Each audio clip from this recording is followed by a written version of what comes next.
Vamos a dar inicio a la sesión.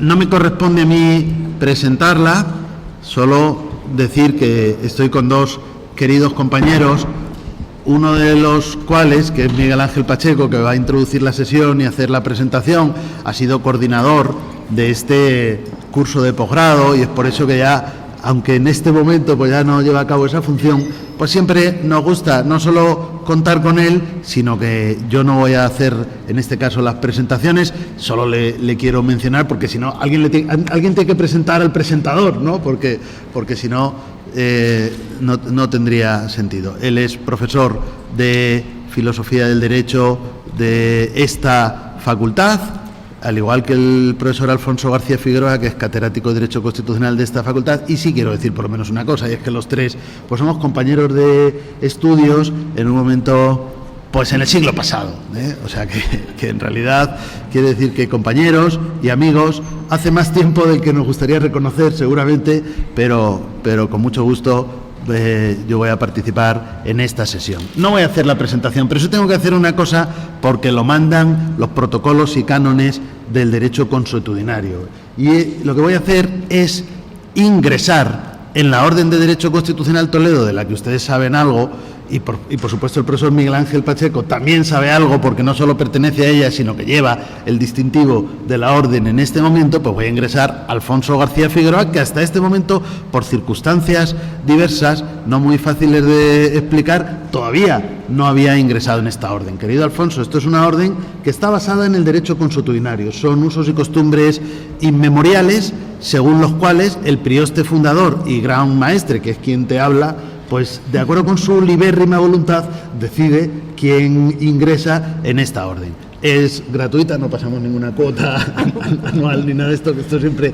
es importante decirlo porque hay veces que te dicen sí, y luego tienes que pagar todos los años, dame la domiciliación. No, es absolutamente gratuita y no implica ninguna obligación y como mucho un deber moral, pero que tú ya cumples y es por ese motivo por el que ingresas, y es el de atender pues las invitaciones del área de Derecho Constitucional y colaborar con nosotros, cosa que haces no solo con sus ponencias que viene impartiendo aquí desde hace muchos años, sino con muchas más sugerencias a veces de otros colegas, de libros, de bibliografía, de participación de otras personas. Así que aquí tenemos el diploma acreditativo con 2 copias, una de las cuales debe quedarse el prioste fundador y gran maestre para nuestro archivo y la otra tú te vas a llevar, y la insignia que en este momento, si te parece, vamos a proceder a...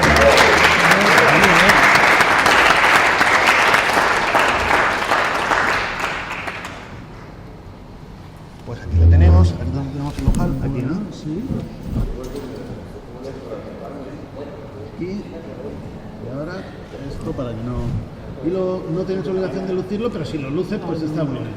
Y se recibe el abrazo del prioste, y como Miguel Ángel ya es miembro, pues también te da la bienvenida a los hermanos. Gracias. Muchas gracias. Y ahora ya, Miguel Ángel, es tu sesión. Muchas gracias. Buenas tardes a todos. Bueno, algunas de las cosas que iba a introducir, a presentar, ya las ha comentado Javier. Mejor, así no les quito tiempo porque lo interesante es escucharles a ellos. No puedo expresar con palabras la inmensa felicidad que es para mí estar hoy en este curso, del que, como ha dicho Javier, he sido coordinador en algunas de sus ediciones.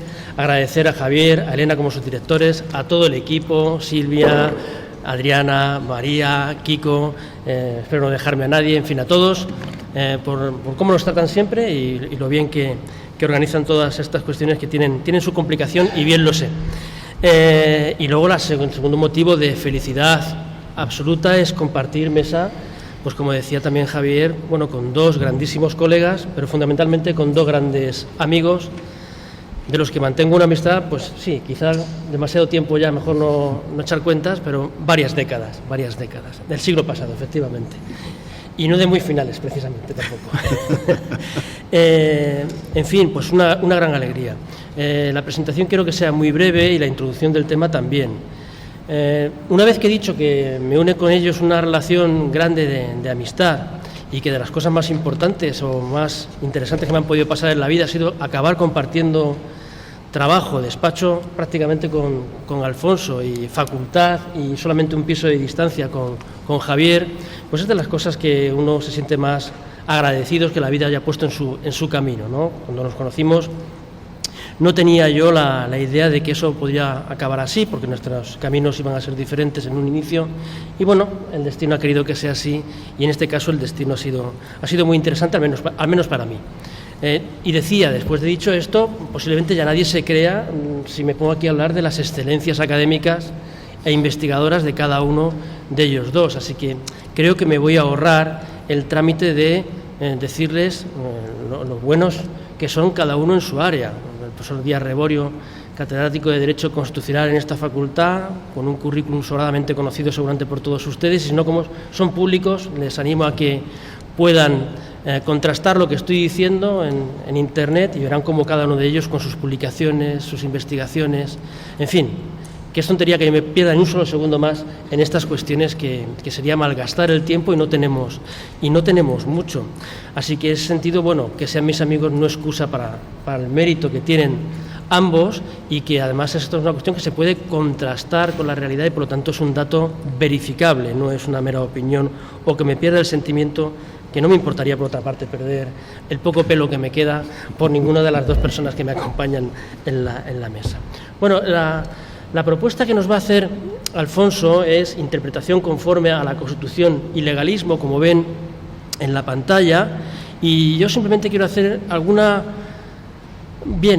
aportación conceptual, pero muy básica y casi más en plan pregunta, más en plan inquietud que de ninguna otra forma. Creo que además es el papel que me corresponde hoy. Tengo mis opiniones al respecto de muchas de las cosas que se van a decir aquí, pero hoy no es el día en el que yo quiero expresar mis opiniones, sino poner de manifiesto algunas cuestiones.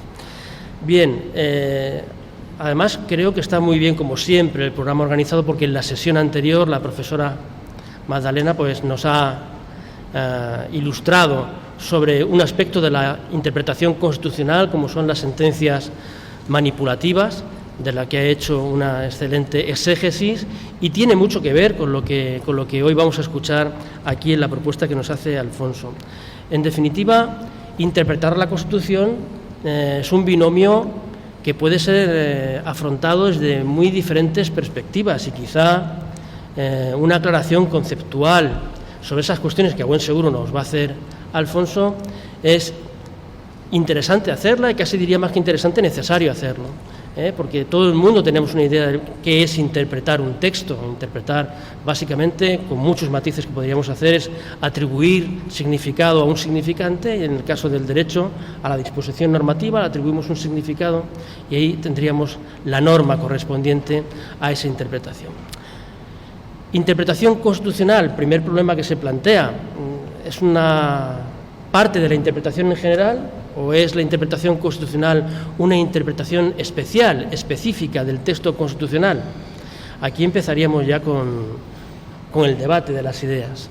Parece que la mayoría de la doctrina hoy en día entiende que sí, que tanto por el objeto propio de la interpretación constitucional como su propia función, la interpretación constitucional tendría una entidad suficiente como para separarse o distinguirla de lo que es la interpretación general del derecho. Yo solamente diré entre paréntesis que no estoy muy convencido de esta cuestión, quizá por mis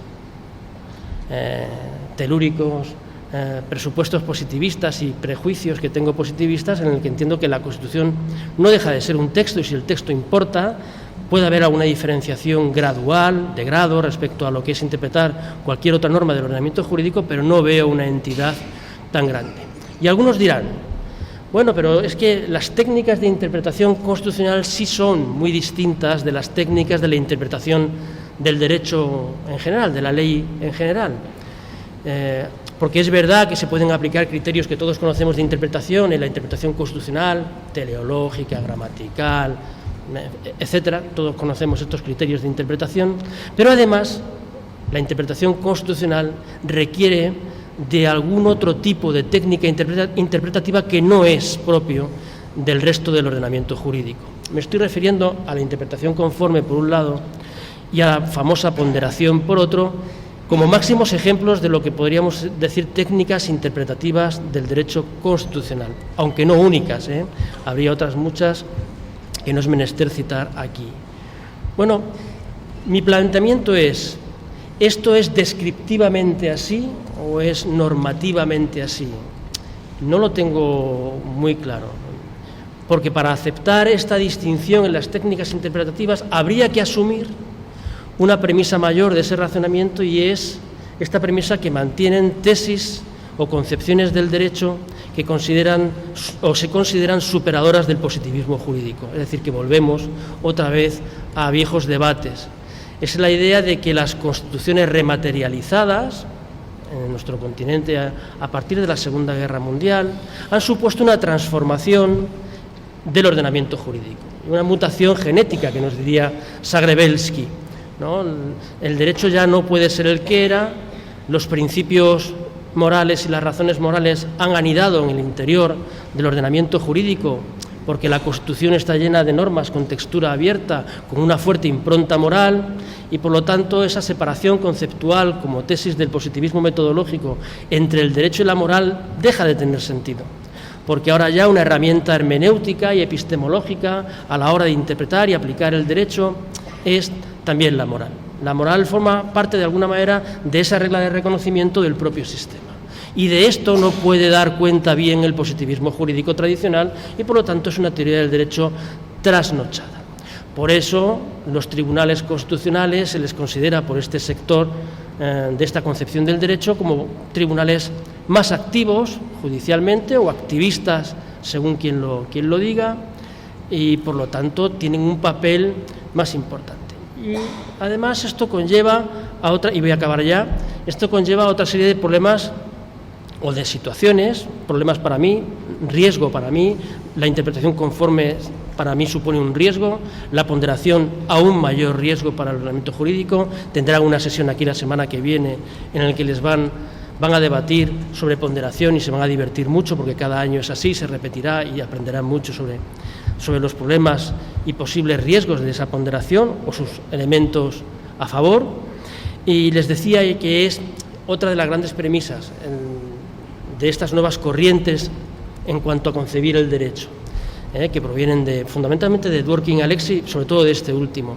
Esta idea de que los principios constitucionales, que son normas principiales y por tanto no son reglas, se aplican no subsumiendo sino ponderando, y no solamente eso, sino que desbordan lo que es el régimen de la Constitución, el texto constitucional, irradian, que diría Alexis, todo el ordenamiento jurídico. De manera que toda regla puede ser principializada, toda regla puede ser interpretada a la luz de los principios constitucionales, de tal manera que toda regla, como Alfonso García Figueroa ha sostenido en más de una ocasión, en principio es derrotable, puede ser derrotada por otro principio constitucional. La deriva a la que puede conducir eso a mí me parece peligrosa, me inquieta, y Alfonso lo sabe bien, que lo hemos hablado en más de una ocasión. Y finalizo. Si todo esto es así, pero insisto, habría que asumir estas premisas que estoy diciendo, que yo las pongo, yo no las he asumido, aún, todavía, no las he asumido. Creo que merece la pena seguir debatiendo sobre ello. Pero si todo esto es así, resulta que tenemos al máximo intérprete de la Constitución en los sistemas europeos, al menos, que fue inventado, diseñado, generado por una mente que no tenía en su mente, no tenía en su cabeza este tipo de sistema. Es decir, que el Tribunal Constitucional, ideado por Kelsen, no da buena cuenta de las transformaciones que parece ser asumido el derecho constitucional. De tal manera que ya no solamente es un legislador negativo, sino que en ocasiones es un legislador positivo, lo comentaba la profesora anteriormente, cuando dicta sentencias aditivas. Ya no es un tribunal que solamente somete a la constitucionalidad abstracta de la ley, sino que también a casos concretos a través del recurso de amparo. Y además también es un tribunal que realmente las diferencias con los sistemas de control difuso tampoco son tan fuertes, porque también nuestros jueces ordinarios tienen la obligación de aplicar la Constitución, porque es una norma jurídica directamente aplicable, y porque cuando se encuentran con una disposición que consideran que puede ser inconstitucional, contraria a la Constitución, tienen la obligación de plantear la cuestión de constitucionalidad, de tal manera que ese control, en fin, no es el que estaba de ninguna manera diseñado por Kelsen. quizá de ahí, ¿no?, como Luis Prieto habla de que es un cuerpo extraño, ¿no?, esta idea del cuerpo extraño de nuestro maestro Luis Prieto. En fin, como verán, a partir de una simple cuestión, como es simple, entre comillas, la interpretación conforme, hay todo un debate teórico detrás del derecho, problemas que tienen una trascendencia muy importante y del que estoy convencido nos iremos, después de esta sesión, muy bien ilustrados. Muchísimas gracias y tiene la palabra el profesor García Figueroa.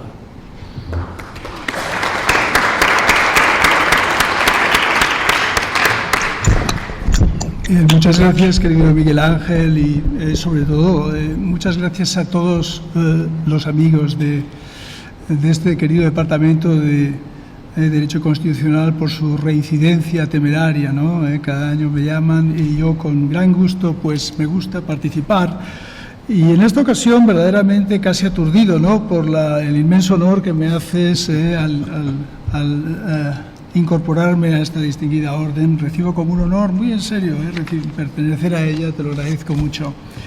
Muchísimas gracias no solo a vosotros, sino también al resto de amigos del área de Derecho Constitucional por recibirme siempre con esta calidez, ¿no? Bueno, esta presentación desearía presentar una tesis central, y es que la interpretación conforme a la Constitución constituye un mecanismo o un tipo de razonamiento que no se prodiga quizás con suficiente habitualidad entre los jueces ordinarios en España, y que eso responde probablemente a la asunción por parte de los jueces ordinarios de un cierto legalismo, ¿no?, de un cierto legalismo que les lleva a rechazar el recurso a una técnica interpretativa a la que en el fondo, como bien decía Miguel Ángel Pacheco, bueno, pues están obligados, ¿no? Todos los jueces ordinarios deben aplicar el ordenamiento jurídico y no pueden obviar la necesidad de aplicar la Constitución, ¿no? De forma que este canon, vamos a llamarlo así, interpretativo, la interpretación conforme a la Constitución, constituye un instrumento de interpretación que presenta algunos problemas especiales, probablemente, ¿no?, y lo convierte en un verdadero epifenómeno que se inscribe en un conjunto más amplio de problemas en los que vienen a ser, digamos, descubiertos o revelados, ¿no?, por esta institución, ¿no?, que tienen que ver con nuestra concepción del derecho, ¿no?, que tienen que ver con nuestra concepción de la interpretación, etcétera, ¿no? Bueno, la interpretación conforme a la Constitución básicamente nos dice que en el caso de que una norma tenga varias posibles interpretaciones, los jueces deben ceñirse a la interpretación conforme a la Constitución y dejar a un lado el resto, ¿no? Se trata de, no sé cómo paso al siguiente. Abajo tiene la flechita, aunque se supone que simplemente con dar en el ratón. Será el otro. Sí, quizás, ¿no? Gracias. Bueno, vamos a ver 4 cuestiones. Perdona, estoy todavía acostumbrándome a mi nueva condición de miembro de esta orden. Confieso que estoy un poco aturdido entre el calor y... Vamos a ver 4 cuestiones principales, ¿no? La primera es, vamos a enumerar algunos problemas previos acerca de este tipo de razonamiento, de interpretación. En segundo lugar, vamos a concentrarnos en un caso concreto, vamos a llamarlo el caso del viudo. Vamos a ver qué alcance tiene para la interpretación, pues el contexto social y también el contexto, el conjunto de normas en el que se inscribe, ¿no?, una disposición normativa.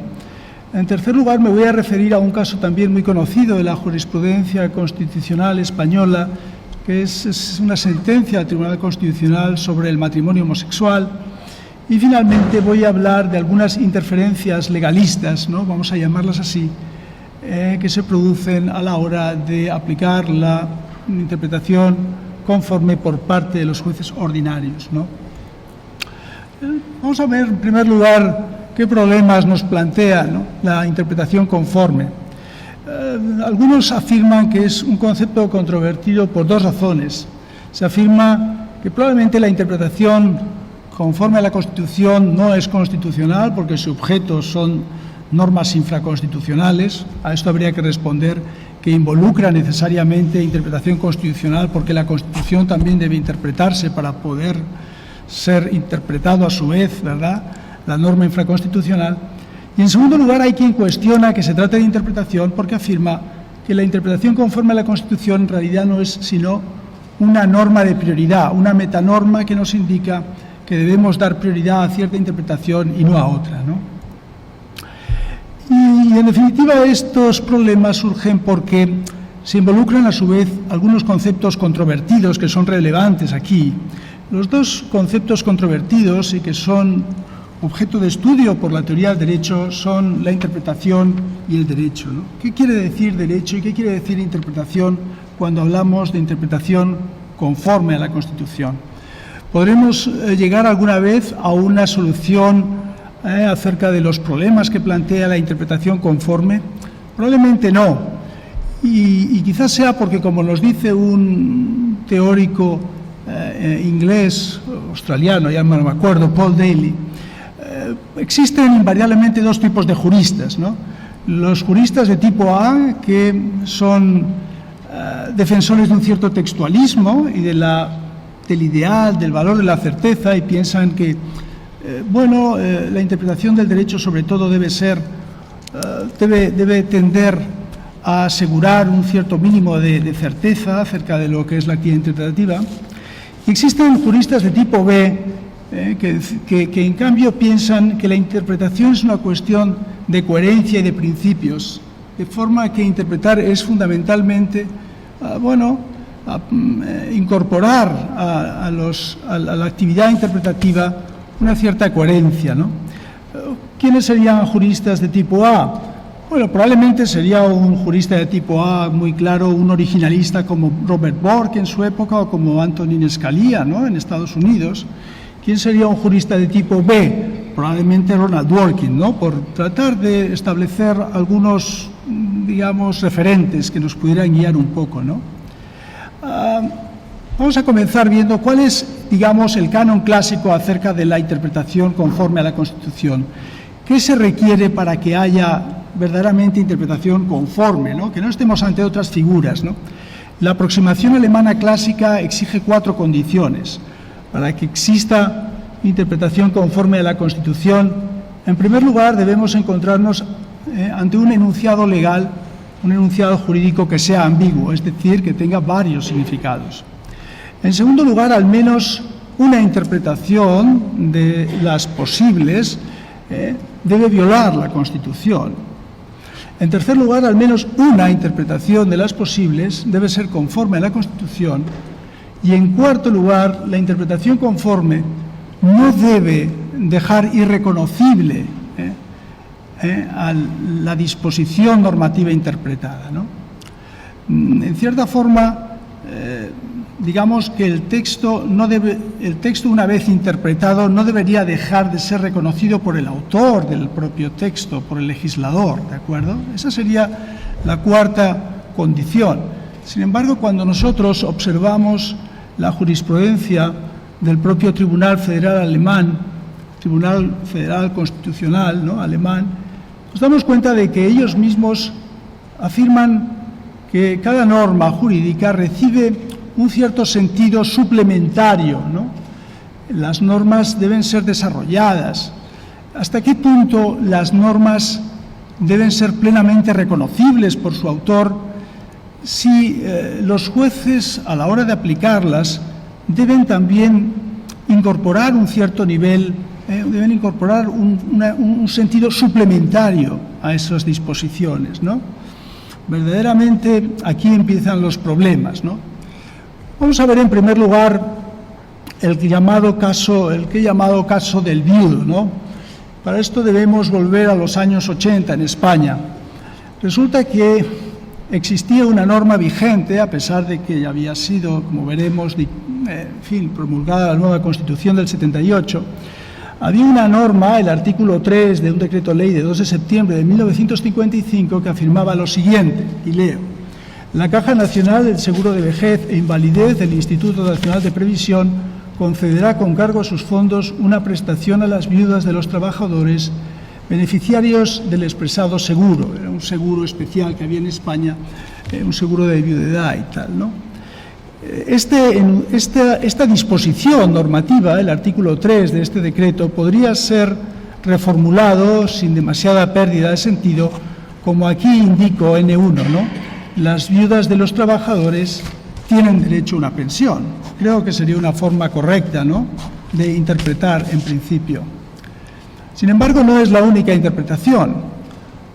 La primera interpretación nos dice que, en efecto, las viudas de los trabajadores tienen derecho a una pensión, y esta fue la interpretación literal y estricta que adoptaron tanto los juzgados de primera instancia como el Tribunal Supremo, cuando el señor Tomé, que era un señor que había perdido a su mujer, que había fallecido, una trabajadora, pidió que se le concediera una pensión en el año 1984 basándose en esta norma.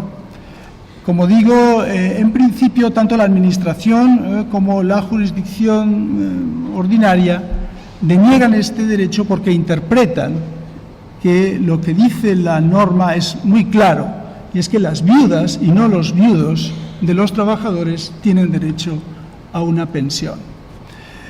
El asunto llegó al Tribunal Constitucional y allí se dictó una sentencia que llamaríamos aditiva. Tenemos aquí un gran especialista en todas estas cuestiones, y que interpretaba el enunciado, el artículo 3 de aquel decreto, de una forma muy distinta, ¿no? Lo interpretaba como N1 seconda, ¿no?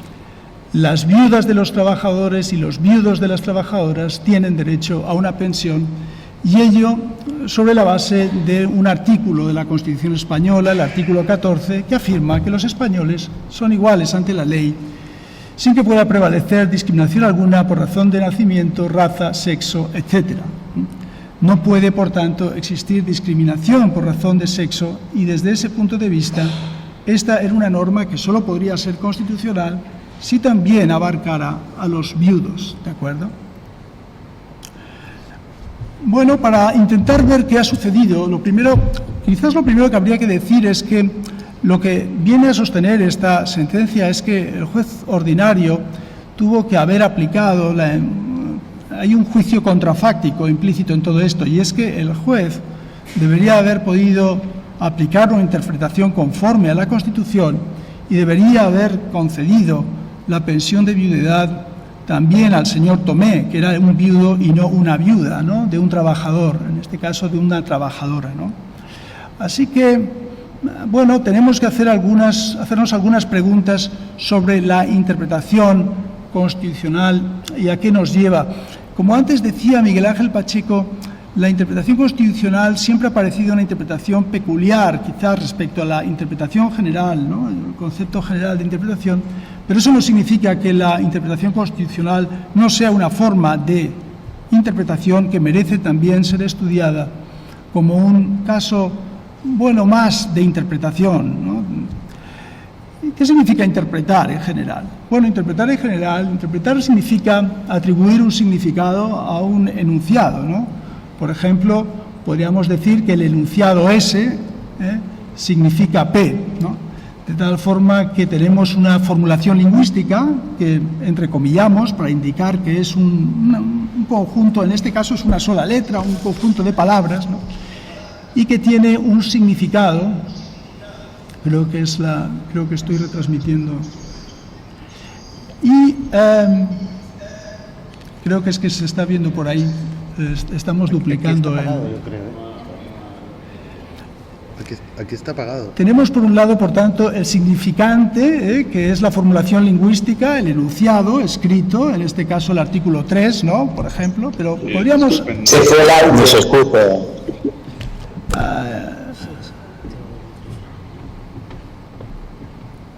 Aquí está bien. Lo tienen. ¿Qué ha pasado? Parece que a los de Teams les ha fallado y entonces se duplicaba tu voz.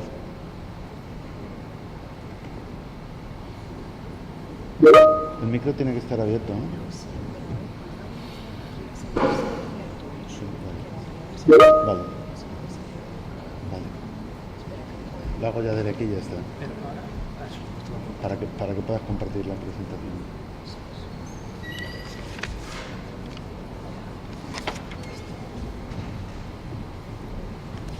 Resultó. ¿Puedo seguir? Adelante. Sí, no, en absoluto. No. Estas son cosas del directo, ¿no? Bien, decía que tenemos... la interpretación realmente es la mera atribución de significado a un significante, ¿no? Un enunciado un enunciado cualquiera, por ejemplo, un enunciado descriptivo del mundo, aquí hay una mesa verde, ¿no? Significa que aquí hay una mesa verde, ¿no? Así que un significante tiene un significado que me represento en mi mente, ¿no? Y que se identifica y que lo atribuimos a un enunciado que podría escribir ahora mismo. Existe ahí delante de mí, ¿no? Una mesa verde, ¿no? Necesitaría... Sí. Gracias.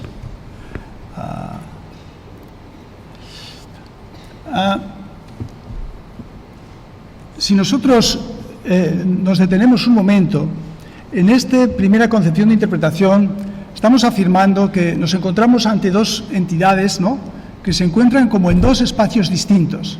Por un lado tenemos el enunciado, que tiene como soporte, como base, pues un papel, está escrito, tiene unas letras, ¿no? Y por otra parte tengo un significado que parece que tiene un aire más etéreo, ¿no? Se encuentra en mi mente, es el significado que podemos compartir, pero que no es, digamos, tangible, ¿no? Sin embargo, muchos nos dirían que pese a que se encuentran en niveles lingüísticos distintos, ambos elementos, tanto el significante como el significado, realmente tienen la misma naturaleza lingüística. Nosotros solo sabemos expresar significados utilizando significantes. Por ejemplo, para yo expresar mi idea de que aquí hay una mesa verde, debo también pronunciar unas palabras, ¿no? También debo emitir unos significantes que son susceptibles de interpretación.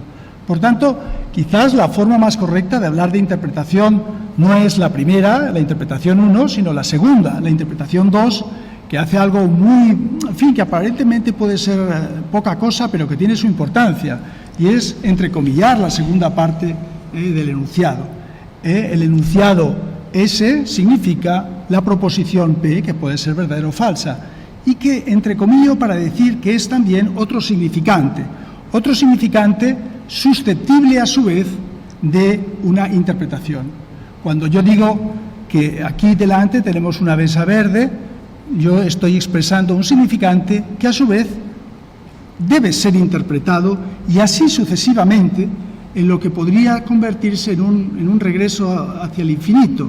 Nosotros podríamos decir, por tanto, que el enunciado que estoy interpretando podría ser interpretado a su vez muchas veces y nunca llegar realmente a una conclusión última, ¿no?, acerca de qué estoy diciendo, ¿no? Con las normas jurídicas pasa un poco lo mismo, ¿no? Imaginémonos un enunciado muy elemental, como por ejemplo alto o pare o stop, ¿no? Ese enunciado significa la norma N2, que dice usted debe detenerse en este punto, ¿no? Pero yo puedo a su vez preguntarme, porque es un enunciado, a su vez susceptible de interpretación, puedo preguntarme qué significa. Y a su vez debo pronunciar otro significante, otro significado, ¿verdad? Y así sucesivamente. De forma que se produciría un regreso al infinito y nunca sabríamos cuál es el significado último de este enunciado tan elemental como deténgase, como stop, ¿no? Si fuera cierto esto, entonces los realistas jurídicos que afirman que el derecho realmente, pues no es capaz de orientar nuestras conductas porque podemos hacerle decir cualquier cosa mediante interpretación, tendría razón y no tendría mucho sentido siquiera seguir el derecho, pensar en su certeza, no tendría mucho sentido confiar en la existencia del derecho, ¿no?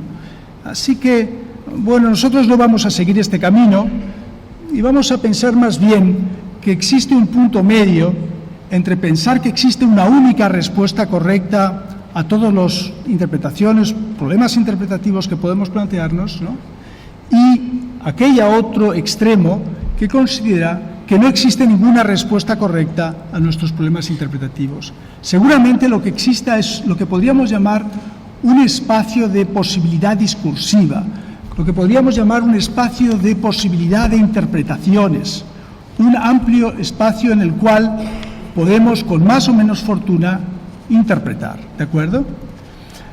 ¿Qué clases de interpretaciones existe, por ejemplo, según Riccardo Guastini? Para Riccardo Guastini existen tres tipos de interpretación: la interpretación cognitiva, la interpretación adjudicativa y la interpretación creativa. ¿Qué es la interpretación cognitiva?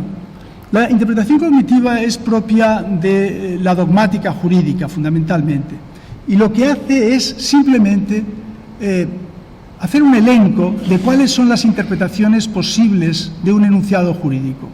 El enunciado jurídico 1 puede significar N1, N2, N3, N4, N5. Simplemente se trata de hacer un elenco lo más exhaustivo posible sin decir cuál es la interpretación correcta. Esta sería una actividad puramente descriptiva que supuestamente llevaría a cabo la dogmática jurídica. La dogmática jurídica se limitaría simplemente a desarrollar una interpretación cognitiva que podría ser susceptible de ser entendida como verdadera o falsa, como correcta o incorrecta, ¿de acuerdo? En segundo lugar, tendríamos una interpretación adjudicativa. La interpretación adjudicativa es aquella que entre los distintos significados de una norma, las distintas interpretaciones de una norma, elige una y afirma que es la correcta, y también rechaza otras porque afirma que no son las correctas, ¿no? Y finalmente habría lo que podríamos llamar una interpretación creativa. La interpretación creativa sería aquella que excede de cierta forma los límites de lo que hemos llamado la interpretación cognitiva, va más allá y afirma que una norma puede ser interpretada más allá de los límites semánticos que pueda tener, del significado que aparentemente tiene según el uso común del lenguaje, ¿no? Más allá de esto habría quizás no tanto una interpretación creativa, sino una creación interpretativa de normas. Cuando vamos un poco más allá, realmente, en muchos casos, los operadores jurídicos están creando una nueva norma que va más allá de los límites de la mera interpretación, seguramente. Nosotros podemos aceptarlo o no, pero hay muchos casos en que esto sucede. Hay muchos casos en que los jueces aplican normas que no son susceptibles de ser reconducidas al enunciado que hipotéticamente dio lugar a esa norma, ¿no?, que se aplica, ¿de acuerdo? ¿Qué importancia tienen otros factores cuando nosotros interpretamos? Quizás podemos decir que cuando estamos interpretando no podemos ceñirnos solo a un enunciado, no podemos ceñirnos solo a un artículo, ¿no?, de un determinado ordenamiento jurídico, sino que más bien debemos inscribir la interpretación en un marco mucho más amplio, que algunos llaman cotexto, ¿no? Del mismo modo que hablamos del contexto social, a la hora de interpretar la norma habría un cotexto, que sería el resto de textos, ¿verdad?, colindantes, vamos a decirlo así, de un enunciado, de una norma, de una disposición jurídica, que deben ser también, deben influir de alguna forma en nuestra interpretación, ¿no? Y se trata, en muchos casos, debemos decir que la interpretación deja de ser puramente descriptiva y se convierte en una operación de carácter normativo. Realmente, en muchas ocasiones, la interpretación no consiste ya en decir que el enunciado, el artículo 3 del reglamento al que antes me referí significa tal cosa, significa que los viudos también tienen derecho a una pensión, sino más bien decimos que debe significar, atendiendo al resto del ordenamiento, que los viudos tienen derecho a una pensión, ¿no? O que no debe hacerlo, pero en cualquier caso deja de ser una actividad puramente descriptiva y la interpretación se convierte en una actividad prescriptiva que nos dice cómo debemos hacer, ¿de acuerdo? Cuando nosotros tenemos esto en cuenta, podemos reconstruir el razonamiento de un juez de otra forma, ¿no? Por ejemplo, Alchurrón y Buligin solían decir que cuando nosotros afrontamos un caso, cuando un juez afronta un caso, no está pensando en el ordenamiento jurídico en su totalidad, sino que lo que hace es reconstruir un pequeño sistema normativo ad hoc, ad casum.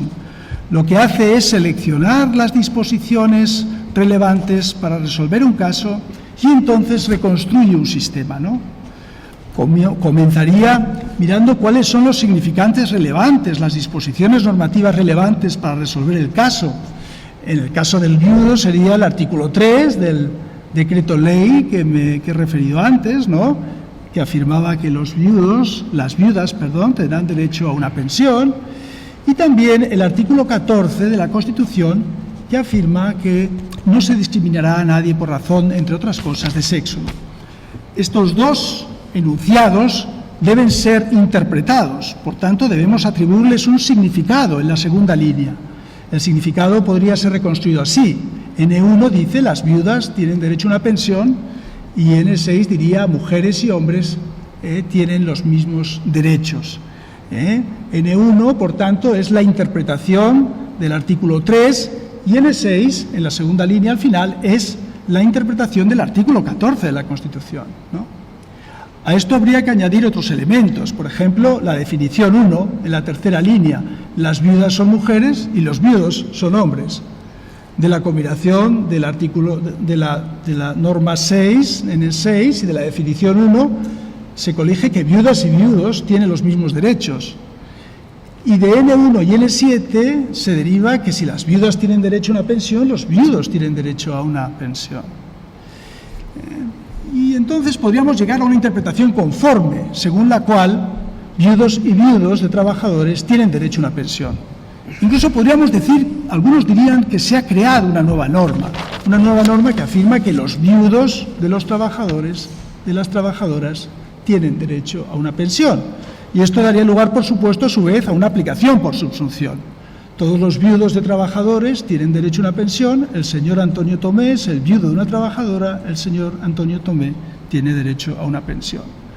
Aquí se hallan implicadas operaciones de carácter lógico, pero también de carácter hermenéutico, a la hora de reconstruir un sistema de normas relevantes para el caso. Pero a mí me parece que el margen, digamos, de creación, bueno, puede ser estimado en más o en menos. Hay quien considerará que estamos ante un caso de interpretación creativa, hay quien considerará que estamos ante un caso de creación interpretativa, pero hay un margen posible para interpretar a su vez qué está sucediendo aquí, ¿no? El factor tiempo me parece que debe ser muy importante a la hora de desarrollar una interpretación conforme, en el sentido de que tenemos que ser muy conscientes de que la norma sobre la que estamos discutiendo, la disposición que afirma que las viudas tendrán derecho a una pensión, es una norma preconstitucional, ¿no? De tal forma que realmente no podemos esperar que una norma preconstitucional no pueda llegar a ser irreconocible por su autor. Si la norma preconstitucional, y recordemos que era la cuarta condición de la aproximación alemana, ¿no?, a la interpretación conforme, recordemos que se nos decía, la disposición no puede ser irreconocible por su autor. ¿Cómo no va a ser irreconocible por su autor una norma que debe ser aplicada una vez que se ha dictado la Constitución de 1978? ¿Cómo vamos a querer que sea reconocible por su autor una norma dictada bajo el franquismo, por ejemplo, ¿no? No parece muy natural que eso sea así. Desde ese punto de vista, me parece que las normas previas a la Constitución española de 1978, a la hora de ser sometidas a una interpretación conforme a la Constitución española de 1978, pueden ser en este sentido objeto de una interpretación muy creativa, incluso de una creación interpretativa. Y en cambio luego, una vez que va pasando el tiempo, ¿no?, debemos ser menos creativos en el sentido de que cuanto más reciente sea la norma, más conforme con el legislador democrático y con la voluntad democrática actual será, y menos creativo deberemos ser a la hora de ejercer, digamos, la interpretación conforme. Con esto quiero decir, y aquí lo que indico de forma necesariamente simplificadora, pero también idealizadora de todo esto, ¿no?, es que podríamos establecer un marco de un marco de posibilidad discursiva o de interpretación que se encontraría dentro de esta zona rayada, ¿no? ¿De acuerdo? Entre la interpretación literal y la creación interpretativa, ¿no? Vamos al caso del matrimonio homosexual, ¿no? Si el caso anterior era un caso en el cual me ha interesado sobre todo subrayar la importancia del contexto, la importancia del resto del sistema normativo a la hora de realizar una interpretación conforme de la Constitución, en este caso desearía subrayar más bien la importancia del contexto, ¿no? Y quizás antes de entrar en el caso del matrimonio homosexual, es llamativo que en estos casos están en muchas situaciones, ¿no? Están a menudo condicionados por la moral sexual, que es muy cambiante, ¿no? Por ejemplo, hay un caso de la jurisprudencia de la India que a mí me parece especialmente interesante, ¿no?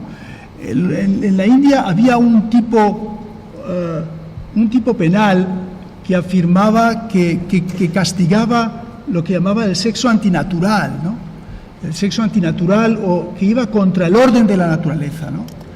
Claro, esta era una norma que estaba sancionando las relaciones homosexuales, pero en lugar de derogarla o en lugar de lo que hizo el Tribunal Constitucional indio fue afirmar que esta norma podía reinterpretarse y podía, por ejemplo, constituir sexo antinatural aquel que empleara violencia contra las personas, por ejemplo, ¿no? Es decir, hubo una resignificación del mismo concepto, ¿no? Y bueno, yo creo que la interpretación conforme tiene mucho que ver con este tipo de estrategias, ¿no? ¿Qué es lo que sucedió, por ejemplo, en la sentencia del Tribunal Constitucional Español de año 2012 relativa al matrimonio homosexual, ¿no? Bueno, pues se produjo, hubo una modificación del Código Civil para aceptar en España, para dar carta de naturaleza, ¿no?, al matrimonio homosexual, ¿no? Esta fue una norma, pues recurrida por el Grupo Popular del Congreso de los Diputados, ¿no?, ante el Tribunal Constitucional, y el Tribunal Constitucional afirmó que realmente, a pesar de que el artículo 32 de la Constitución contempla solo y exclusivamente el matrimonio homosexual, porque afirma que el hombre y la mujer tienen derecho al matrimonio, si no recuerdo mal, literalmente, ¿no? Lo que dijo el Tribunal Constitucional fue que, en realidad, el concepto, la imagen del matrimonio no es un concepto fijo, sino que es un concepto que admite una sucesión de interpretaciones, una sucesión de concepciones.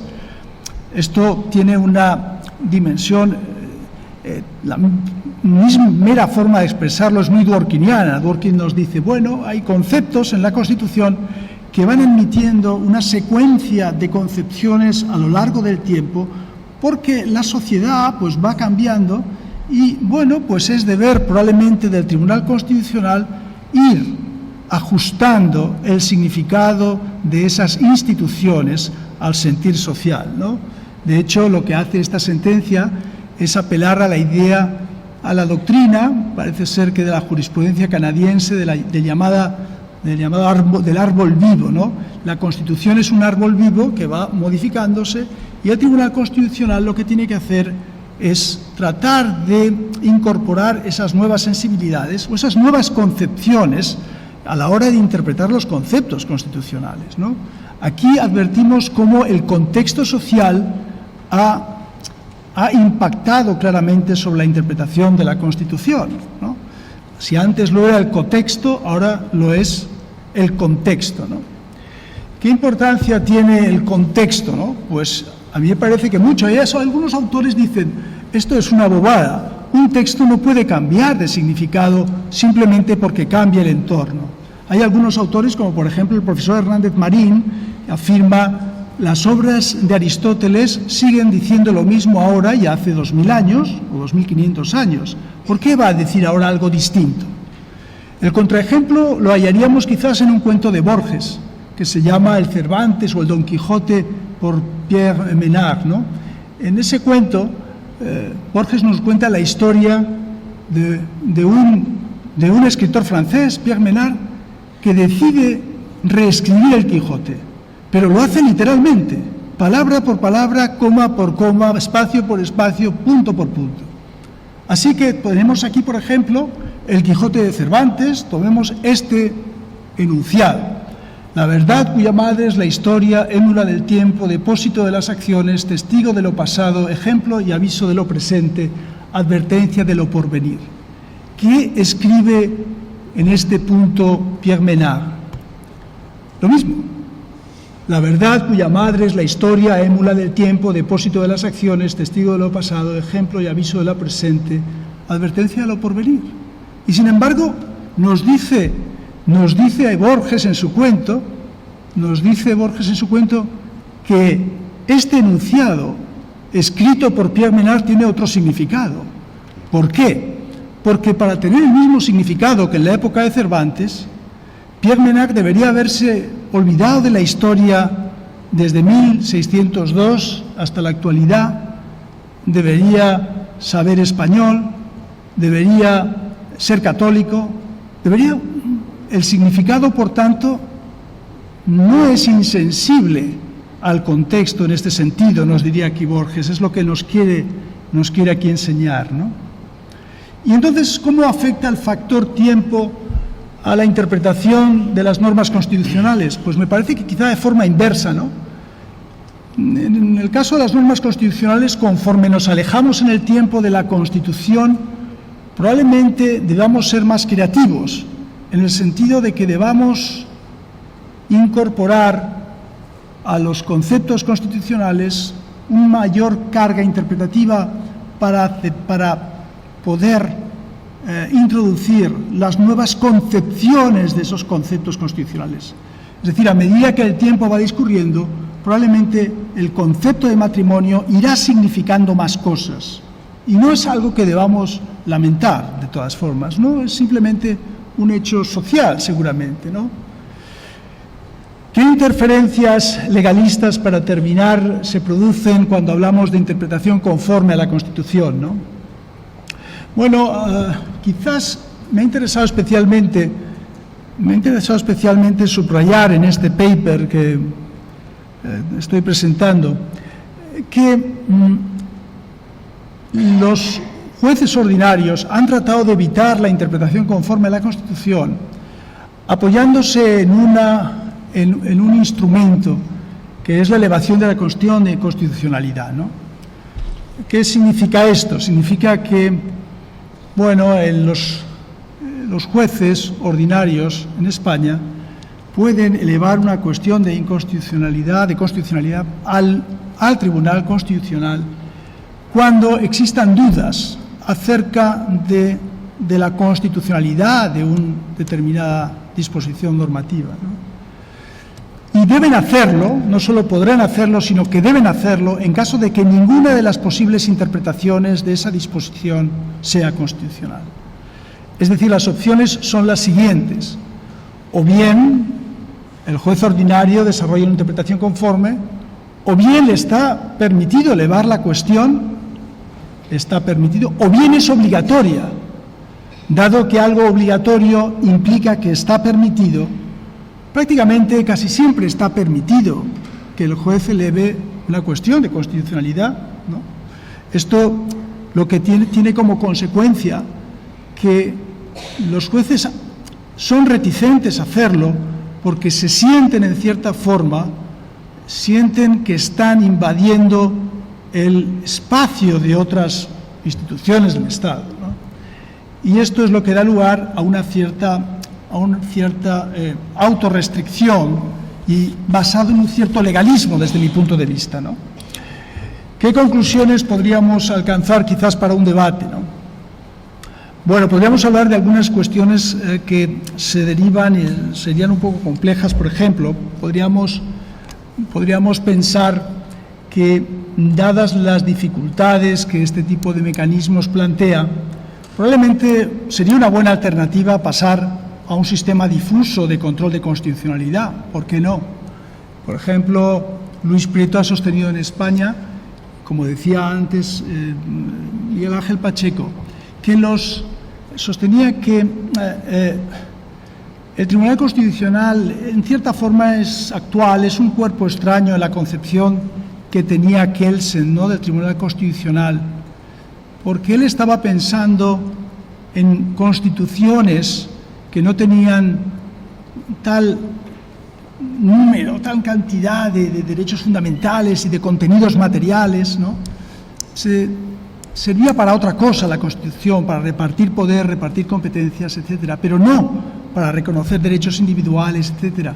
Claro, cuando nosotros entonces aplicamos, tomamos un órgano como el Tribunal Constitucional para resolver problemas distintos de aquellos para los que estuvieron pensados, podemos incurrir en algunos problemas, ¿no? Hay algunos casos que son llamativos. Por ejemplo, en Polonia ha habido una crisis constitucional que se está resolviendo por un cierto activismo, por tanto, por parte de los tribunales ordinarios frente al Tribunal Constitucional y frente al Parlamento, ¿no? En Alemania hay quien dice ya que el Tribunal Constitucional debería comenzar a practicar el oficio más difícil del mundo, que es, o la función, o la tarea más difícil del mundo, que es la tarea de retirarse, de jubilarse, ¿no? Y en España probablemente la politización del Tribunal Constitucional también quizás pudiera llevarnos a pensar que no sería mal que siguiera un viejo consejo de Baltasar Gracián, ¿no?, que afirmaba que no se debería uno esperar a ser sol que se pone, ¿no? Es decir, debería uno quizás retirarse antes de caer en la decadencia y de morir, digamos, con cierto deshonor, ¿no? Quizás estas son cuestiones que mereciera la pena también discutir. No he trazado claramente cuál es su ligazón con la interpretación conforme, pero quizás en el debate podamos verlo, ¿no? Muchas gracias.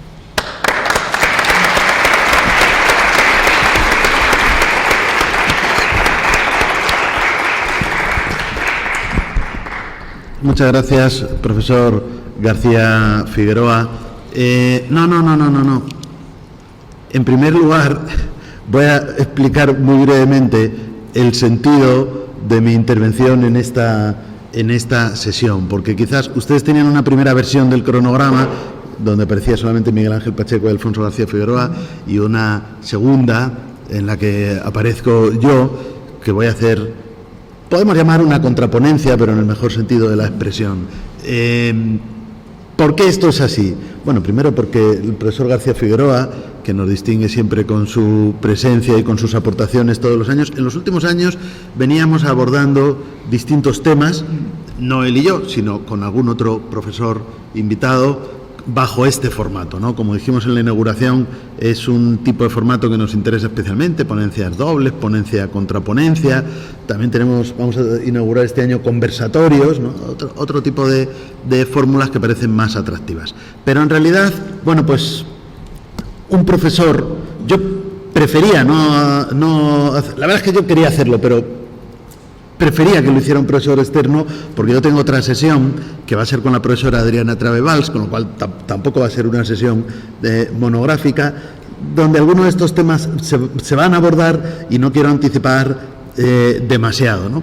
Pero por otro lado, bueno, pues ahí quedó la vacante un poco a última hora. Entonces le dije al coordinador que así lo reflejara, si ustedes tienen la última versión del cronograma. No dice ponencia contra ponencia, porque a lo mejor el coordinador estaba con la espada o algo y no sé si captó exactamente ese término, pero sí que aparece ya esa intervención. Por lo tanto, voy a hablar un poquito más de lo que es habitual, y antes de darles paso a ustedes, porque creo que el escrito del profesor, el escrito y la exposición, bueno, hay que decir también porque ahora ustedes tienen acceso al escrito que se titula Castle in Spain, está en inglés, del profesor García Figueroa, aparte de la propia presentación. Digo ahora porque primeramente era un borrador y hoy me he dicho, bueno, este escrito se puede compartir. Bueno, pues yo leí el borrador y luego he leído el último escrito, a lo mejor el último pues un poco más apresuradamente para llegar a este momento con esa lectura. Por supuesto, ustedes ya pueden leerlo, y lo que voy a hacer es contestar señalando acuerdos y desacuerdos, el escrito y la propia exposición, procurando no extenderme mucho, pero porque yo creo, o sea, lo primero de todo, ¿no?, es como todo, sin excepción, lo que ha escrito el profesor García Figueroa es excelente. Y este escrito, por lo tanto, pues lo es. En su primera versión y en su segunda, pues un poco más. Bueno, acabábamos de mencionar al coordinador, pero era en términos relativamente poco críticos. Por lo tanto, ustedes deben leer el escrito. Me parece un escrito magnífico y me parece pues un escrito muy relevante, porque en este ámbito de la confluencia, uno entre tantos de la confluencia entre la filosofía del derecho y el derecho constitucional, como es el campo de la interpretación. Yo empecé a trabajar sobre la interpretación para mi tesis doctoral, y esto sí que era también en el siglo pasado, y muy pocos constitucionalistas trabajaban la interpretación, pero es que ni siquiera la interpretación constitucional, es decir, hasta la interpretación constitucional era una cuestión más abordada por filósofos del derecho que por constitucionalistas, ¿no? Pero bueno, yo creo que en este ámbito de confluencia, pues precisamente es muy interesante esa visión, y creo que después de mi exposición se puede deducir alguna aparente paradoja, porque en más de un sentido, pero por lo menos en uno, el profesor García Figueroa es más constitucionalista que yo. Por lo menos en uno seguro, y tal vez en más de uno también. Bueno, pues voy a pasar entonces a señalar los acuerdos y los desacuerdos. Como suele suceder, son más importantes y quizás numerosos los acuerdos, pero en mi exposición va a parecer lo contrario, porque evidentemente los acuerdos pues no sirven para abrir mucho debate sobre el tema, y en cambio los desacuerdos sí, ¿no? Por lo tanto, los acuerdos los voy a enumerar de una manera más breve y sintética, pero quiero decirlos en primer lugar, y luego tampoco yo diría desacuerdos, Alfonso, sino observaciones, ¿no? Algún tipo de comentario crítico sobre lo que has dicho, ¿no? Comenzando por los acuerdos. Por lo tanto, primero de todo, lo que tú has dicho al principio lo suscribo absolutamente, es decir, la importancia de la interpretación conforme y el escaso uso que se ha hecho en España, y cómo pues los jueces parece que a veces temen acudir a la interpretación conforme, y esto pues no está justificado, porque nuestro sistema, de acuerdo con sus propias bases y de acuerdo con la propia lógica del sistema, impone la interpretación conforme. No solo la permite, en el sentido que tú has dicho de interpretación conforme, esto es una obligación, no es una posibilidad para el juez, es una obligación, ¿no? Por lo tanto, yo creo que esto se hace poco, se tiene que hacer más, y esto, entre otros, pues son argumentos para ampliar el ámbito de lo que podríamos llamar control difuso, ¿no? Bueno, pues evidentemente, si el juez juega un papel más importante en la interpretación constitucional de la ley, tiene evidentemente pues un ámbito mayor también a veces para cierta inaplicación. Yo hace décadas, en mi libro de las sentencias interpretativas, ya escribí que toda interpretación conforme es una forma de control de constitucionalidad, en cierto sentido, porque si de un texto derivan alternativamente dos normas, como tú has expresado, yo ponía mucho más sencillo N1, N2, N1 es conforme a la Constitución, N2 no, si aplico N1 no aplico N2 porque son alternativas, porque no se pueden aplicar las dos a la vez, y entonces si aplico N1 y no aplico N2, inaplicar una norma porque contradice la Constitución es exactamente la definición de control difuso. Exacto. Es exactamente la definición de control difuso. Por lo tanto, en esto estoy totalmente de acuerdo, y además creo, sin duda alguna, que hay otra serie de argumentos para dar más amplitud al control difuso. También estoy muy de acuerdo en la influencia de la Constitución en la interpretación de la ley, ¿no? Hasta cierto grado. Pero sí, yo estoy de acuerdo que no se puede interpretar la ley de una manera aislada a la Constitución. Obviamente, lo que sí creo es que esto tiene, como voy a detallar después, ciertos límites donde no da más de sí la interpretación conforme, y entonces sí que hay que proceder a una inaplicación pura y dura, es decir, sin matices, porque el ejemplo que he puesto antes, estamos hablando de una inaplicación parcial, es decir, inaplicamos una de las normas que alternativamente derivan del texto, pero aplicamos la otra, que yo creo que es la clave, y ya lo anticipo. La clave es, el juez tiene que aplicar la ley. Lo que no puede es inaplicar la ley, puede inaplicar alguna de las normas que derivan alternativamente o incluso con más dudas, conjuntamente del, no voy a decir de la ley, de la disposición legal, para entendernos, ¿no? Para entender, como tú muy bien has hecho, disposición y norma, es decir, texto y contenido normativo que del texto se extrae, ¿no? Bien, y luego el último gran acuerdo, si queremos, es por supuesto algo que en el texto desarrolla bastante más de lo que lo has hecho en la exposición y me parece muy interesante y muy atractivo, la importancia del contexto cultural, ¿no?, a la hora de entender el sistema de justicia constitucional, ¿no? También, pues como me gusta la expresión de Luis Prieto, pero no está muy alejada de otra de Javier Pérez Royo, que nos habla, y no solo para España, nos habla del Tribunal Constitucional como anomalía histórica. Claro, anomalía histórica, lo que dice Javier Pérez Royo es de, bueno, lo natural es lo que sucedió en Estados Unidos, un control difuso. Eso es una extensión natural de las funciones del juez. Mientras que en Europa, como eso no se había producido durante 120 años, pues fue necesario crear un tribunal constitucional, pero es una anomalía histórica. Austria acaba de nacer como república en 1900, al final de la Segunda Guerra Mundial, la Constitución era en 1920, después del Imperio Austrohúngaro, había que fortalecer ahí la democracia. Después en España, en 1931, exactamente igual, acaba de llegar la República después de la dictadura de Primo de Rivera. Después de la Segunda Guerra Mundial, no tienen un tribunal constitucional inmediatamente Francia o Inglaterra. Francia lo tendría más tarde y por otras razones muy diferentes. Lo tienen Alemania e Italia, las que hasta la Segunda Guerra Mundial habían tenido un régimen autoritario o totalitario, o como queramos denominarlo, absolutamente no democrático, y por lo tanto, para fortalecer la democracia se crea un tribunal constitucional. El tribunal constitucional, en sus orígenes, nace en democracias débiles.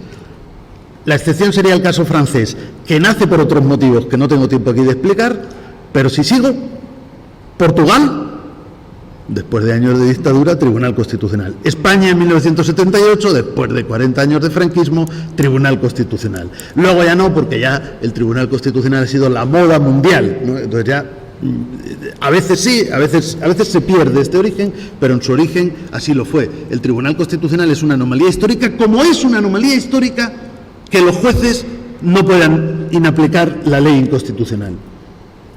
Porque si no tuviéramos ese condicionamiento, si no tuviéramos ese contexto, razonaríamos como Marshall, que ahora nos parece impecable. Es decir, el ordenamiento está jerarquizado, las normas tienen rango, la Constitución tiene mayor rango que la ley, si la ley contradice la Constitución, aplico la Constitución. Bueno, pero lo que pasa es que ya también nuestro contexto viene marcado por décadas de sistema concentrado. Pero bueno, ahí entraré ahora. Ahora quisiera señalar, como digo, las observaciones, no necesariamente discrepancias, o a veces discrepancias de matiz, o comentarios que me gustaría hacer a tu exposición y a tu texto, ¿no? No van a ser globales ni sistemáticos, más bien puntuales, ¿no? Determinados aspectos donde yo me gustaría, pues, comentar o añadir algo para que podamos debatir o abrir el debate para que luego ellos puedan intervenir, ¿no? En primer lugar, bueno, lo primero, todas estas observaciones vienen de un último acuerdo, y el último acuerdo es que detrás de todo esto hay un concepto de derecho, hay un concepto de interpretación y, me permito añadir, hay un concepto de constitución, ¿no? Entonces, probablemente estos dos acuerdos son porque nuestro concepto de derecho, de interpretación o de constitución no coincide del todo, ¿no? Por lo tanto, de ese último acuerdo pueden nacer algunos desacuerdos o, como digo, pues más bien pequeñas diferencias. Bueno, sobre el concepto de derecho no me quiero extender mucho porque pensaba extenderme más en las otras cuestiones, pero bueno, al menos me llama mucho la atención esa distinción entre juristas tipo A y tipo B, porque yo no me considero de ninguno de los dos. Entonces, yo no me considero un textualista, legalista, ni muchísimo menos, pero desde luego creo que hay una alternativa entre eso y declararme defensor a ultranza de los principios constitucionales como si nada más, como si no hubiera un mañana, ¿no? Es decir, solo hay principios constitucionales y todo lo demás se somete porque podemos hacer lo que queramos. No digo que exactamente sea tu posición, pero bueno, a lo mejor un poco tu línea, digamos, ¿no? Bueno, entonces, eso de los juristas tipo A, tipo B, pues lo veo, seguramente yo pues no seré muy buen jurista, entonces por eso no se me puede clasificar en ninguno de los dos. Yo no soy un textualista, esto lo anticipo, no soy un textualista. Lo que sí creo es que la interpretación literal es el límite a cualquier otra. La interpretación literal en la Constitución resuelve muy pocas cosas. pero elimina determinadas interpretaciones. O sea, claro que yo no pienso que con la literalidad está todo. No soy originalista ni nada que se parezca. Y textualista tampoco. O sea, ni textualista ni originalista. Pero tampoco nos podemos saltar cierta... O sea, sí creo, paso al segundo punto, concepto de interpretación. Y creo que aquí no estaremos muy lejos. Sí creo en un concepto de interpretación, no como la única posibilidad de extraer el único significado acertado de una disposición, pero sí como un proceso que nos permite descartar determinados significados de una disposición. Y por lo tanto, a veces hay realmente interpretaciones alternativas igualmente lícitas o igualmente lícitas en el plano de la legalidad, y que una de ellas, desde el punto de vista constitucional, es inequívocamente preferible. Y ese es el ejemplo paradigmático de interpretación conforme, donde todo juez tiene, como he dicho antes, no solo la posibilidad, sino la obligación de elegir la interpretación acorde con la Constitución. Pero otras veces no se produce eso. Sencillamente, pues hay una interpretación literal de la ley bastante inequívoca, como voy a señalar luego en el ejemplo del matrimonio entre personas del mismo sexo, o de otros. Y otras veces hay varias, y esto es difícilmente manejable, y esto suele ser cuando el legislador incluye principios también, porque aprovecho para decir entre paréntesis que yo no creo como Miguel Ángel, o sea, igual que Miguel Ángel no cree en tantas diferencias, ¿no? Pero yo sí creo que hay algunas, pero no son entre Constitución y ley, son entre principios y reglas. Son entre principios y reglas, porque verdaderamente los principios ahí los tenemos. Nos los comemos con patatas, o los ignoramos, o algo significan, y lo que pasa es que los principios a veces están en la ley, casi siempre en la Constitución, las reglas a veces están en la Constitución, casi siempre en la ley, pero nada más, ¿no? Pero es verdad que hay enunciados que no responden a la pauta de una regla, ¿no? Y entonces ahí, cuando hablamos con Atienza y García Amado, pues a García Amado, que yo me siento muy próximo a él, pero a veces le tengo que decir, es que esto no, o sea, no puede ser una regla. O sea, cuando tú dices dignidad o libertad de expresión como proclamación constitucional, ¿cuál es la regla? Entonces, o lo ignoras como si no existiera, o es un principio y entonces tratas de interpretarlo como tal principio. Entonces, mi concepto de interpretación va en esa línea. Sobre el concepto de Constitución, que creo que en tu escrito no incides tanto, pero yo creo que también es importante, ¿no? Claro que el concepto de Constitución obedecería a... O sea, según el enfoque haríamos muchas clasificaciones, pero no me voy a perder mucho. Yo voy a hacer solo una clasificación. Y aunque sé que lo que yo voy a decir es insostenible, también creo que es lo que debemos buscar. Es como la santidad, es decir, sed santos como vuestro Padre Celestial es santo, pero yo no puedo ser santo, pero debería intentarlo, ¿no? Bueno, pues entonces la Constitución, la clasificación que voy a hablar es la distinción entre Constitución marco y Constitución programa. Y yo creo que la Constitución debería seguir pretendiendo ser sobre todo un marco. Y sé que en un Estado social es insostenible, pero si la Constitución se convierte en un programa, el sistema entero se pervierte. El sistema de separación de poderes se pervierte y entonces el Poder Judicial y la justicia constitucional se convierten en el auténtico poder discrecional sin tener legitimidad para ello. Por lo tanto, debemos aspirar a que la Constitución sea un marco. Por esto yo te digo que sí, coincido contigo en introducir el elemento constitucional en la interpretación de la ley. ¿Cómo no voy a coincidir en eso? ¿Cómo no voy a coincidir en eso? Pero, en cambio, no comparto el que esta introducción nos permita, pues, prácticamente desterrar la ley, por lo menos no en nuestro sistema, que todavía tiene algunos elementos de control concentrado. El juez no puede, sin más, quitarse de un plumazo aquella ley que le molesta, ni siquiera que le resulte inconstitucional, ¿no? Por lo tanto, no podemos introducir tampoco la Constitución como el elemento para dar una única interpretación correcta a la ley, y esa es la que deriva de lo que yo creo que deriva de la Constitución, ¿no? Porque creo que ahí abrimos una frontera un poco peligrosa. Creo que dentro del marco constitucional, pues sí, debemos elegir entre interpretaciones alternativas la más conforme con la Constitución. Y por eso creo, y esto yo creo que es el núcleo, luego diré un comentario sobre tus dos ejemplos, pero el núcleo quizás de la discrepancia es que sigo creyendo que hay que distinguir entre interpretación conforme y control de constitucionalidad en un sentido estricto, digamos, porque acabo de decir antes que en un sentido amplio no se puede distinguir. ¿A qué llamo control de constitucionalidad en el sentido estricto? Pues llamo control de constitucionalidad en el sentido estricto a la posibilidad de un juez de no aplicar en modo alguno un precepto legal, sustituyéndolo por la aplicación directa de la Constitución. Y esto A lo mejor sería deseable, con Adrián hablaremos de esto seguramente, a lo mejor sería deseable, pero no es lo que tenemos hoy en España, ni en Austria, ni en Alemania, ni en Italia. Es decir, el juez puede elegir, o sea, no puede inaplicar la ley. Me refiero al juez ordinario, naturalmente. Por supuesto, el Tribunal Constitucional sí que puede y debe. Porque por el momento el Tribunal Constitucional conserva un cierto ámbito de monopolio. No tiene. O sea, fíjate, yo en otro contexto me he dedicado charlas enteras a decir por qué el Tribunal Constitucional en España no mantiene el monopolio sobre la declaración de inconstitucionalidad de las normas. ¿Por qué no lo mantiene? Primero, leyes preconstitucionales. El propio Tribunal Constitucional ha dicho que las leyes preconstitucionales pueden ser inaplicadas por todos los tribunales. Por tanto, hay control difuso de leyes preconstitucionales, solo que les deja la puerta abierta a la cuestión de inconstitucionalidad. Segundo, normas infralegales. Tercero, decretos legislativos. Los decretos legislativos es una norma de rango legal, pero procede del Gobierno, y el Tribunal Constitucional ha dicho: comparto el control de los decretos legislativos con los tribunales contenciosos administrativos. Hoy en día esto es generalmente admitido. Y luego, por supuesto, los efectos de la interpretación conforme, ¿no? Por lo tanto, no podemos hablar de un monopolio del Tribunal Constitucional en el control de constitucionalidad de la ley, ni siquiera en ese sentido estricto de la inaplicación, pero sí de un monopolio de un reducido sector, y es las normas con rango de ley posteriores a la Constitución que no admitan una interpretación conforme no pueden ser inaplicadas por los tribunales ordinarios. Solo el Tribunal Constitucional, ya sea por la vía del recurso, ya sea por la vía de la cuestión de inconstitucionalidad, puede, algo más que inaplicarlas, obviamente, expulsarlas del ordenamiento, ¿no? Expulsarlas del ordenamiento.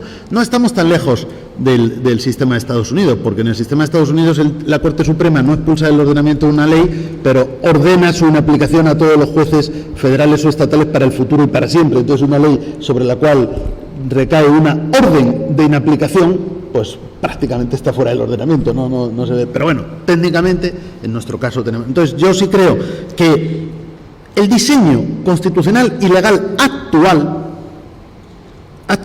que no digo que haya que conservarlo tal cual, exige que el Tribunal Constitucional conserve al menos esa pequeña parcela de monopolio. Claro que para aplicar esto a los distintos casos, pues podemos tener casos difíciles, pero que tengamos casos difíciles no quiere decir que debamos dejar de aspirar a la intención de trazar un límite entre lo que es interpretación conforme en cualquiera de sus dimensiones y lo que sería inaplicación lisa y llana, total, sin matices, de una norma legal a la cual el juez está sometido, ¿no? Entonces, ese creo que es el objetivo.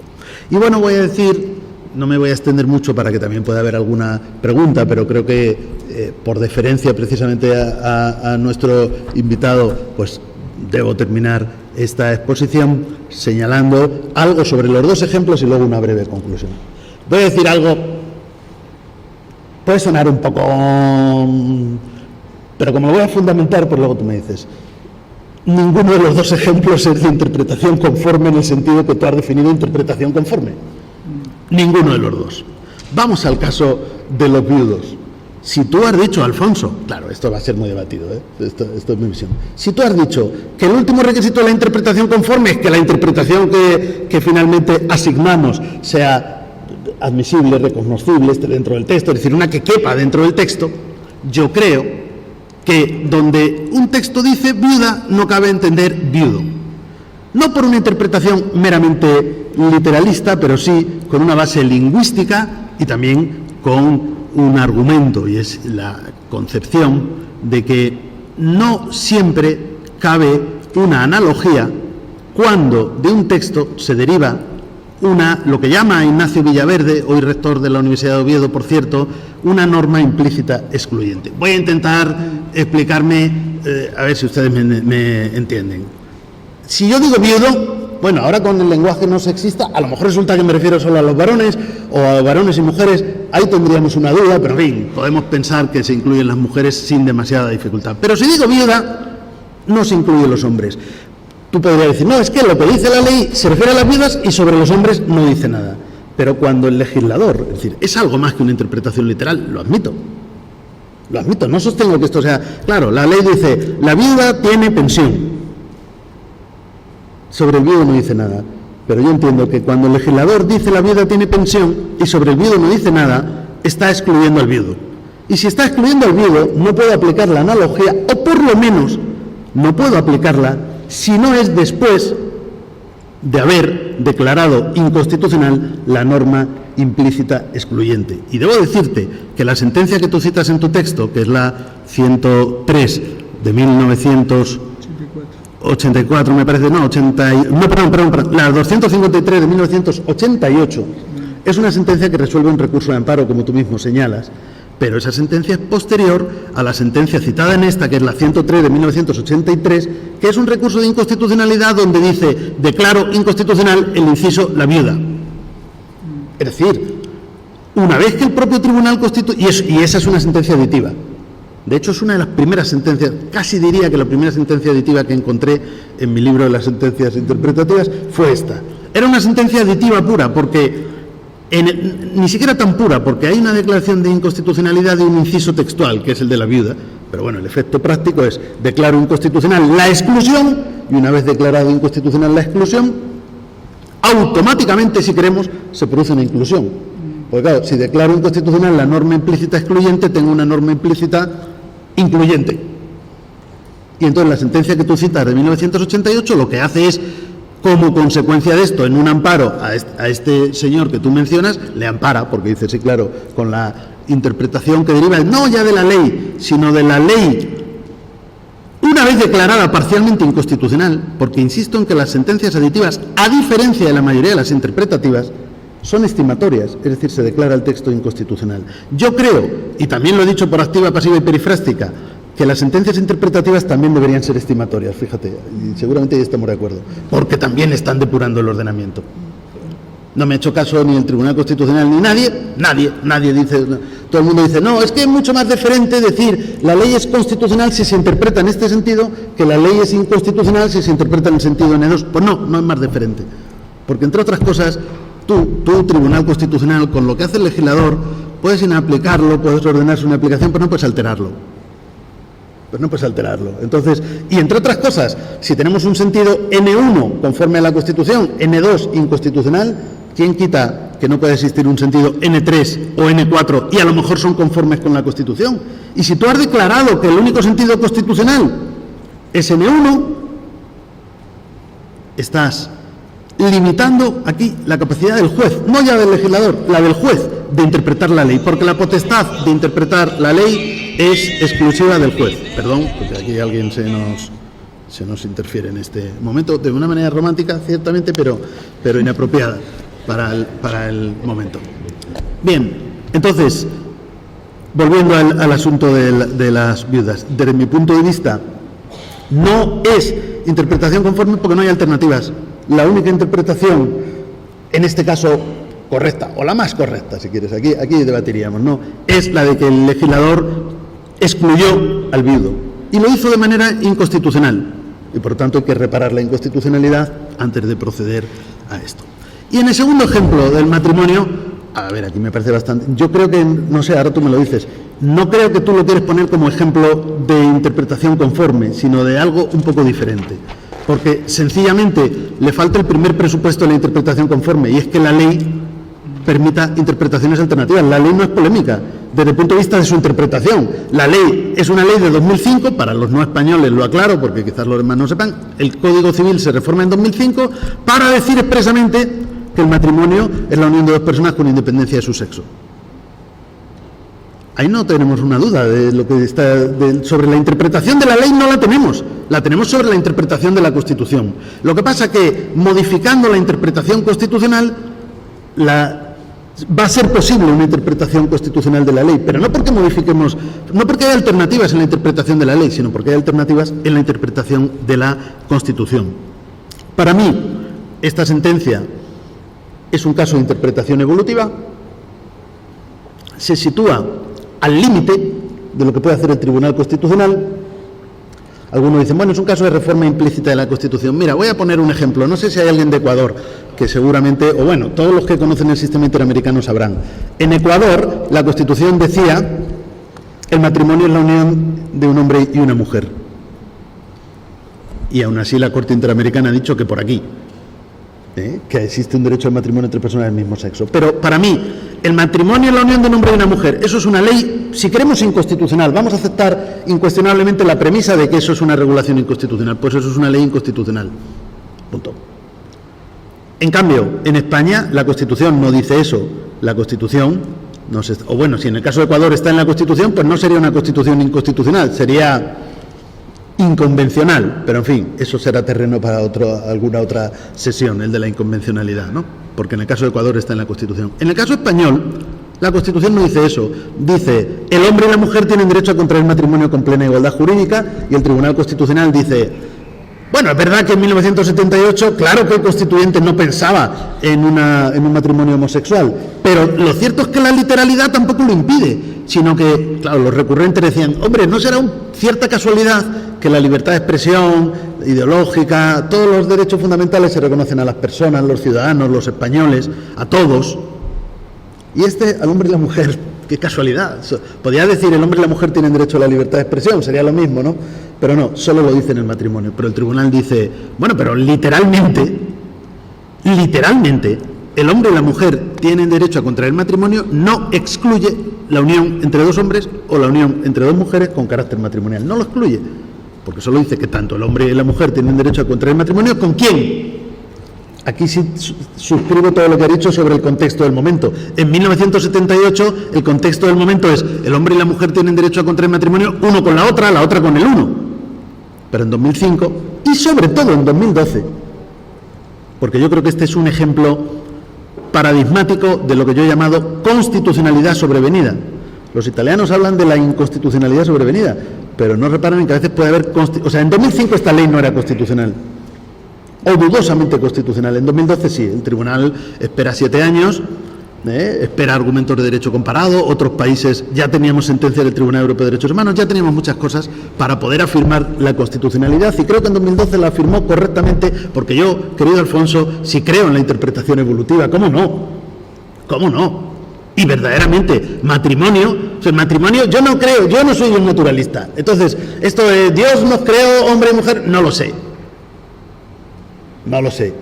Lo que sí sé es que llevamos 800.000 años o 1 millón, aquí el profesor Díaz Majano sabe cuántos años llevamos como especie humana, no lo sé, y de matrimonio llevamos 8.000, o sea que tampoco creo que sea una cosa. Antes éramos nómadas y vivíamos en tribus y no estábamos civilizados y no necesitábamos el matrimonio, y de los 8.000 que llevamos, ni siquiera en todas las culturas el matrimonio es la unión entre un hombre y una mujer, puede ser la unión entre un hombre y varias mujeres y muchas otras cosas. Por lo tanto, verdaderamente, si nos quedamos con el concepto de matrimonio, este es un caso no de interpretación conforme, sino de interpretación evolutiva de la Constitución, que trae como consecuencia la constitucionalidad de una ley.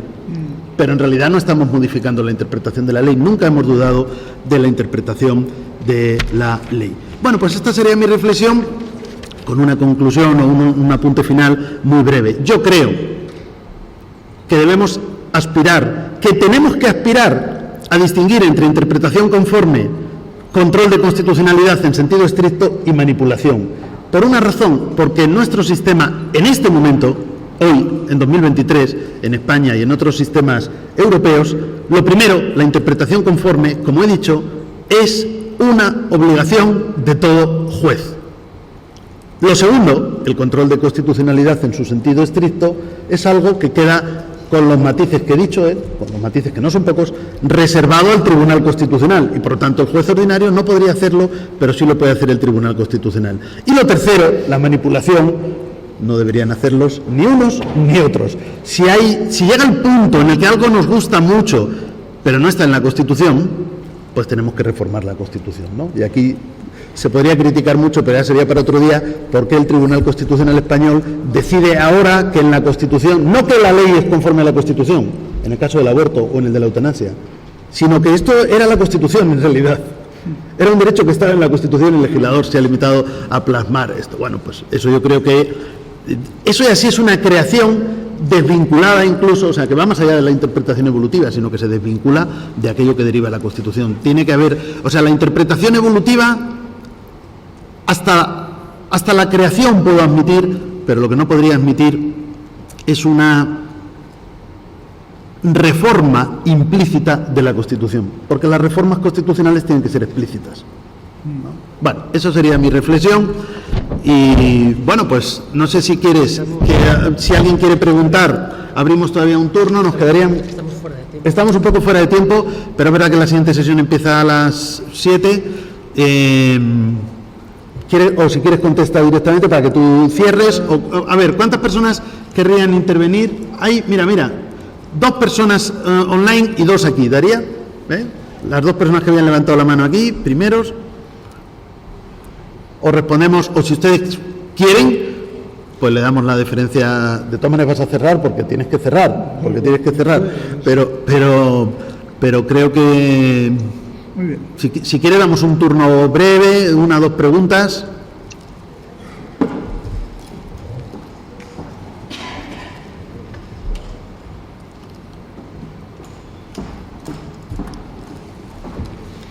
Muy bien. Muchas gracias. No, muy bien tu exposición. Estoy como... Profesor, calor, sí. antes que nada, muchas gracias. Fue una presentación exquisita y sobre todo de toda la mesa la explicación que he recibido. La pregunta es concreta y espero que no se salga del contexto de lo que ha expuesto.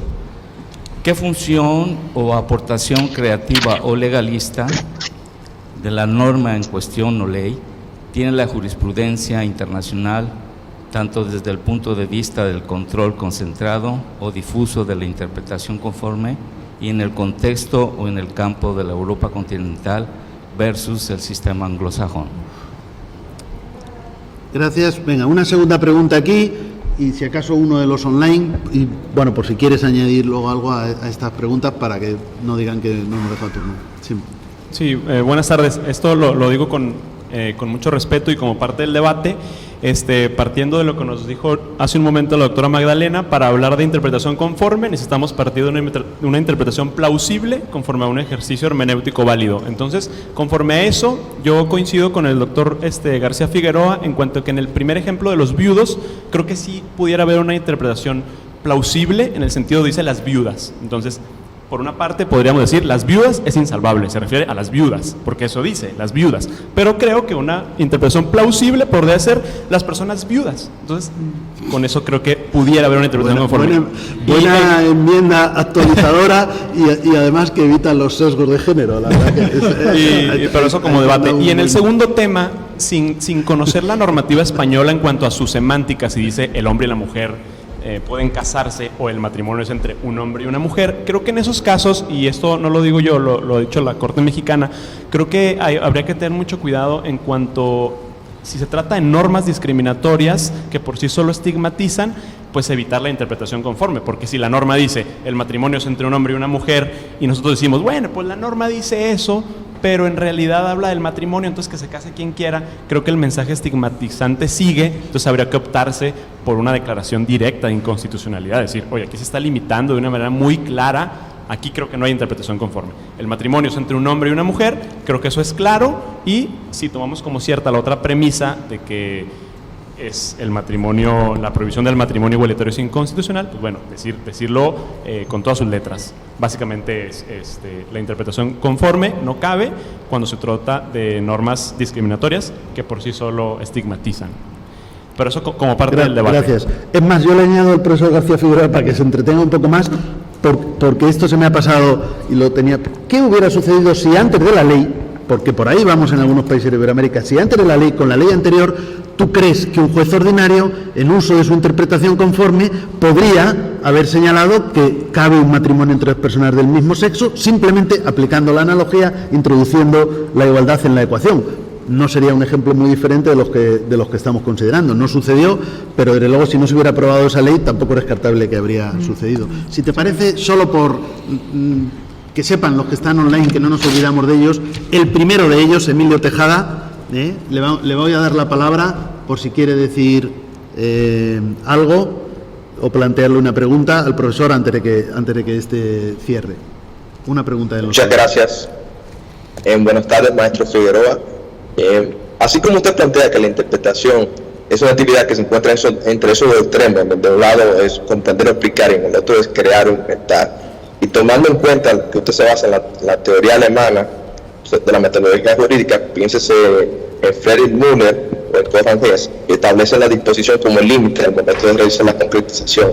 Entonces, y esta es la pregunta, ¿podemos seguir llamando interpretación a lo que hacen los operadores jurídicos, dígase las jurisdicciones, cuando superan este límite que establece como absoluto, que supone las disposiciones? ¿O podríamos decir que están realizando otra cosa más? Gracias. No se ha entendido muy bien. No sé si alguien nos lo puede, porque yo tampoco he entendido con mucha claridad. ¿O lo puedes repetir, Emilio, un poquito más claro, conciso? La pregunta es, si cuando se supera el límite de la disposición al momento de realizar la interpretación, ¿podemos decir que realmente estamos interpretando o estamos realizando otra cosa por parte de los operadores jurídicos? Bueno, como si hay algún límite de la interpretación conforme, donde ya pasaríamos a alguna de las otras opciones. Bueno, pues adelante. Muchas gracias, me siento un poco abrumado, sinceramente. Primero quería disculparme porque por alguna razón, no sé si estoy un poco aturdido, insisto, no sé si es el calor, no sé si es que no tienes abanico. La emoción, muchas gracias. Eso es lo que... Probablemente la emoción hay que mover aquí el aire un poco. Estoy un poco verdaderamente como superado. Creo que te vas haciendo, no sé si he sido muy claro, a veces incluso, en fin, me disculpo si no he sido suficientemente claro, ¿no? Bueno, hay tantas cosas que no sé si voy a ser capaz de en tan breve tiempo afrontar tantas cuestiones. Quizás puedo comenzar con la cuestión del artículo 32 de la Constitución, que ha aparecido aquí en varias ocasiones. Primero habría que decir contra, digamos, la interpretación que haces, y desde luego es muy importante lo que has dicho. Quizás yo no estoy tanto centrándome ahí en el asunto de que es una interpretación conforme, sino que quiero hablar de otras cosas, y es cierto lo que dices, no es un caso exacto de interpretación conforme el problema del matrimonio homosexual. Pero hay que decir que durante el procedimiento, esto se puede rastrear en la propia sentencia, ninguna parte durante el procedimiento alegó que podemos interpretarlo como, bueno, no pasa nada, tenemos derecho al matrimonio de los hombres, derecho al matrimonio de las mujeres, por tanto aquí cabe el matrimonio homosexual. Nadie en ningún momento del procedimiento utilizó este argumento, con lo cual yo creo que tiene razón. Es decir, se afirmaba que el matrimonio homosexual en el momento en el momento constituyente era algo absolutamente fuera del horizonte de los constituyentes. Yo creo que eso debemos aceptarlo, ¿no? Por tanto, yo creo que esa premisa es fundamental. Entonces, luego lo que sucede es qué podemos hacer a partir de eso, ¿no? A partir de eso hay dos opciones. Una es afirmar que la única posible respuesta es la reforma constitucional. Esto es algo que, por ejemplo, propuso en el voto particular Andrés Ollero de forma muy enfática, y también el Grupo Popular hacía eso en su recurso de inconstitucionalidad, aunque no era muy propio decir, eso es algo que en un recurso no procede, ¿no? No procede decir, claro, hay que reformar, no tiene mucho sentido. No tiene mucho sentido. Pero quiero decir, esto en relación con el artículo 32, me quedo con esa ingeniosa, con lo de las personas viudas, por cierto, me parece muy inteligente, ¿no?, por su parte, ¿no? Pero lo que quiero decir es que quizás en relación con esto, a mí me parece que en cambio la respuesta que se dio me pareció una buena respuesta, muy dworkiniana. Ollero en su voto particular, que es muy interesante, rechaza vehementemente que no se recurra a la reforma. Yo, sin embargo, creo que tenemos que llegar ahí a una cierta concepción de la Constitución. A mí me parece que la Constitución, si queremos preservarlas de unas reformas quizás un poco temerarias, solo nos queda como posibilidad ampliar el ámbito de la interpretación y tomar una concepción más interpretativa, más dworkiniana, más evolutiva de la Constitución. Lo digo porque en España ahora estamos en una especie de frenesí de reforma, y yo quizás, y aquí hablo de mis propios mecanismos mentales, mi única defensa frente a este frenesí de reformas, que a mí me parecen temerarias, frente a la Constitución del 78, que fue muy difícil y que ahora se quiere destruir desde algunos sectores, ¿no?, me parece que es precisamente afirmando que sus conceptos abarcan más cosas de las que se piensan. De forma que solo reforzando la interpretación evolutiva de la Constitución podemos preservarla frente a las reformas temerarias. Este es mi temor, y que aquí comparto con todos ustedes, en el caso de la Constitución española, ¿no? Esto en relación con el segundo caso, ¿no? Muy interesante. Quizás un juez ordinario, desde mi punto de vista, podría haberlo hecho sin ningún tipo de género de duda. Lo sabía. Sabía que desde tu punto de vista eso era así. Porque, y has indicado muy bien, a mí me parece que lo que Carlos Santiago Nino llamaba la lógica de Marshall es la lógica normal. La lógica normal es la lógica de Marshall, y la lógica de Marshall nos lleva a pensar que el Estado constitucional es un Estado judicialista, ¿no? Entonces a mí me parece que por tanto nos encontramos en una anomalía, y la salida de esta anomalía consiste en ir finalmente a un control difuso de constitucionalidad, que me parece que es el único aceptable y que es el que nos permite protegernos frente a una excesiva politización del Tribunal Constitucional, que en España está sucediendo, que en Polonia ha sucedido y que quizás en otros sitios también. En Alemania, ¿qué pasó? En Alemania se afirma que el Tribunal Constitucional tiene una función de acoplaje, de acoplamiento entre la política y el derecho, ¿no? Y se afirma que, y esto lo ha subrayado muy bien el profesor Díaz Reborio, ¿cuál era el propósito de los tribunales constitucionales? El propósito de los tribunales constitucionales era que en estados que habían recientemente alcanzado la democracia después de años y años de o bien nazismo o bien franquismo, había que establecer un nuevo poder frente a los jueces ordinarios que estaban educados y adoctrinados bajo un régimen franquista, por ejemplo. Frente a ellos, que jamás serían unos buenos aplicadores de la lógica de Marshall, convenía introducir, por supuesto, un tribunal constitucional. Pero esa lógica se ha perdido. Los jueces ordinarios no tienen ya por qué ser objeto de recelo porque sean legalistas, sino que podrían ser precisamente constitucionalistas y buenos aplicadores de la lógica Marshall. Desde ese punto de vista, a mí me parece que si hay que hacer alguna reforma institucional fuerte, sería esta, ¿no? Esta mañana lo dábamos, ¿no? Y además sé que está alcanzando prometedores resultados Adriana Travé en este aspecto, y estaré muy atento a su trabajo, ¿no? Esto por tratar de responder de alguna forma, ¿no? ¿Qué es una interpretación plausible? Que nos decía desde muy lejos, ¿no?, uno de los participantes. Es que el problema es ese. El problema es que yo creo que no hay una clara división entre interpretaciones plausibles e implausibles sobre bases puramente semánticas. Es decir, la gente que dice, no, es que hay un límite irrebalsable basado en el texto o en el dictado de la semántica. Es que precisamente algo que he intentado subrayar es que la interpretación constitucional no es una interpretación puramente semántica, no es una interpretación que haga referencia puramente a las reglas de la semántica. Lo que decimos cuando interpretamos algunas normas en una interpretación conforme es el enunciado debe significar tal cosa, debe significar tal cosa. Y en cuanto se convierte en una operación normativa, en cuanto se convierte en una operación que ya se mete en el ámbito de lo prescriptivo y de lo valorativo, entonces la semántica y lo que diga la RAE tiene un significado mucho más limitado. ¿Existe un límite absoluto e infranqueable de las palabras? Yo sinceramente creo que puede que exista, pero muy limitado. Muy limitado desde el momento en que aceptemos esta diferencia tan dworkiniana entre conceptos y concepciones, ¿no? Y desde el momento en que aceptemos el cuento de Borges, que nos dice, no, es que el mismo texto ya no significa lo mismo 400 años después. ¿Y por qué?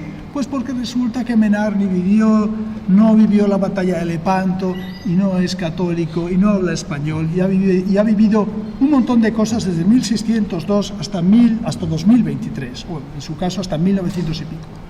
Bueno, a mí me parece que estas cosas, por tanto, relativizan mucho este problema, ¿no?, de la idea de que hay una interpretación plausible y un límite, ¿no? En cuanto a la primera pregunta que se me ha planteado del influjo de las de la jurisprudencia internacional. Yo creo que ese es un fenómeno creciente, ¿no? Y que yo creo que hay que aceptar con cierta gozo, yo diría, ¿no? Para alguien, sobre todo si alguien no es muy positivista, como es mi caso, entiende que la argumentación jurídica es un caso especial de argumentación práctica general, me parece el mundo ideal para los casos de fertilización, que se dice a veces de que una jurisprudencia fertiliza a otra y tal. Me parece que eso demuestra esta tesis.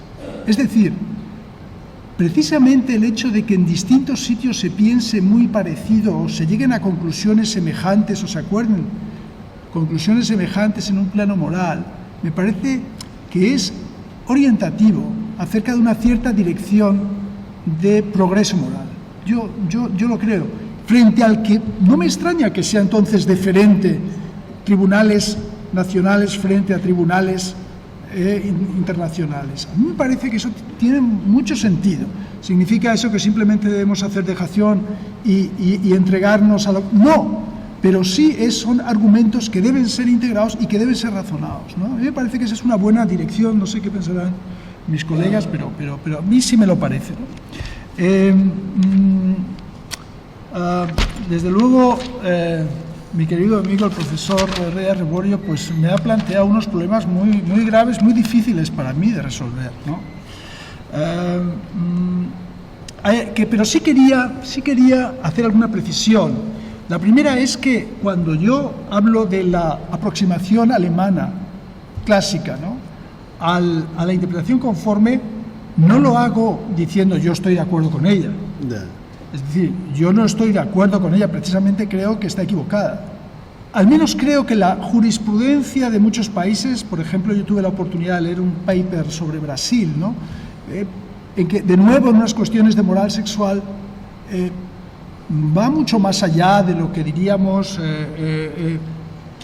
no queda, digamos que el texto va quedando bastante irreconocible, la interpretación queda bastante irreconocible para sus autores, incluso postconstitucionales.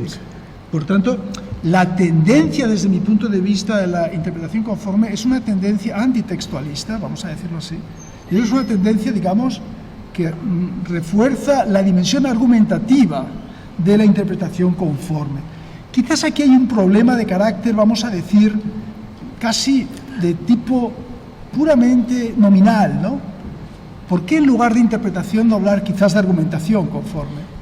Si eso nos va a dar algún confort, si eso nos va a dar algún alivio, bueno, pues hablemos de argumentación conforme y ya no tendremos el problema de, bueno, es que los límites de las palabras, bueno, para eso el concepto de derecho también cambia. Para quien crea, como yo, que el derecho es una cuestión de argumentación, y también como el profesor Atienza, que va a venir creo que dentro de unos días, que es curioso porque yo creo que pienso como él, pero él dice que no piensa como yo. Es una especie de amor no correspondido. Ya verán cuando venga dirá este tipo y tal es un indecente porque propone unas cosas. No, yo ya me da poco igual, simplemente me resigno y ya está. Pero ya verán que él muestra un concepto de derecho como argumentación, que a mí me parece que es el fundamental para afrontar estos problemas, ¿no? Entonces, si uno concibe el derecho de esta forma, y por eso, como muy bien has indicado, y también yo he señalado en la presentación, hay problemas previos acerca del concepto de derecho y el concepto de interpretación que son intrínsecamente controvertidos. Esta idea, por ejemplo, de Galli, muy famosa, ¿no?, de que hay conceptos esencialmente controvertidos. Por más que discutamos, no vamos a llegar a un punto final. ¿Por qué? No vamos a llegar a un punto final de acuerdo sobre la interpretación conforme porque los presupuestos también son discusiones que carecen de un punto final, ¿no? Ni Ronald Dworkin jamás se pondría de acuerdo con el originalista Bork, ¿no?, ni Antonin Scalia con el propio Dworkin, ni con muchos otros. Y yo espero, porque creo que sería bueno para mí, estar algún día totalmente de acuerdo con mi amigo Javier de Reborio, que sabe mucho más de estos asuntos. Esto es una cosa evidente. Pero también creo que hay un problema, yo diría, casi de temperamental, ¿no? Vamos a decirlo así, de temperamento jurídico, ¿no? Y ahí es como hay una figura muy bonita de Wittgenstein, que que decía, hay un momento en que cuando uno va, creo que así, con su barca y está usando la pala para arrastrarse, se da golpes contra, y no es posible ir más abajo, y bueno, pues uno queda atorado, ¿no? Bueno, hay unos puntos, probablemente, en los que ya no podamos ir más allá, ¿no?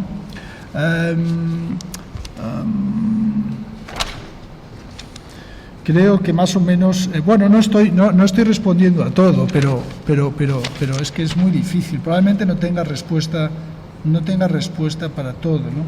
Hay una cuestión, por último, que sí es cierta y estoy totalmente de acuerdo. Vamos a ver. Cuando nosotros interpretamos que los viudos también pueden recibir la pensión de la trabajadora fallecida, ¿no? Cuando hacemos eso, estamos precluyendo, ¿no?, la posibilidad de que el legislador probablemente haya querido otra cosa. Imaginémonos, por ejemplo, y esto es un ejemplo plausible en España, por ejemplo, aquí teníamos un grupo, en el propio gobierno había un partido que se llama Podemos, que podría haber, por ejemplo, fomentado una acción de discriminación afirmativa en favor de las viudas y no de los viudos. Decir, bueno, pues que hereden las viudas y que no hereden los viudos. Podría ser, y eso habría quedado precluido. Me estoy tirando piedras en mi propio tejado. Podría ser que está declarando lo que firmabas tan elegantemente de la cláusula, no me acuerdo cómo lo llama es decir, está uno precluyendo la posibilidad de que el legislador... La norma implícita excluyente. La norma implícita excluyente. Entonces, a mí me parece que eso es un argumento totalmente verdadero. Pero, por otra parte, a mí me parece que no, en este caso, sinceramente, por alguna razón, a mí me parece que es perfectamente plausible que un juez ordinario pudiera haber tomado esta decisión, quizás también subrayando el carácter preconstitucional de la norma. Eso serían algunas cuestiones, pero estoy seguro que me estoy dejando cosas, pero bueno, la temperatura me afecta mucho. Gracias. Bueno, pues muchas gracias, Alfonso. Yo creo que ha sido una magnífica exposición. Vamos a llamar contraponencia con los matices que hemos dicho antes. No pretendía que contestases todo, como yo ahora mismo también me quedo con ganas de contestar. Solo puedo decir que lo llamáis argumentación conforme porque así vale todo, ¿no? Pero eso sería... No, en realidad lo que sí quiero decir es que sí primero, que estamos de acuerdo en bastantes cosas y que ese deseo que tú tienes de que estemos de acuerdo en muchísimo más, en este caso es posible, porque a diferencia de muchos otros colegas que jamás cambian de opinión, el profesor Alfonso García Figueroa y yo mismo, bueno, ya tenemos precedentes en los cuales no hemos tenido ningún problema en decir, pues estuve equivocado, pensaba de esta manera, pero he evolucionado. Yo creo que eso, en el caso del profesor García Figueroa, pues da idea. De hecho, a veces hemos estado de acuerdo un viernes y luego ya estábamos en desacuerdo el lunes. Estas cosas han pasado, con lo cual, pues esa posibilidad siempre existe. Como he dicho antes, a pesar de que iba a enfatizar los desacuerdos, pues son muchos y muy importantes los acuerdos, y sobre todo, con independencia de esto, que para ustedes es un poco secundario, yo creo que la exposición ha sido valiosísima. La introducción del profesor Miguel Ángel Pacheco, pues sin duda alguna muy oportuna. Y bueno, hemos consumido un poquito más de tiempo, que ya está el próximo ponente, pero creo que en atención a la prioridad de los derechos humanos, y en este caso el derecho humano a salir, oxigenarse, pasar al lavabo, beber, etcétera, podríamos darles todavía unos 15 minutos. Si te...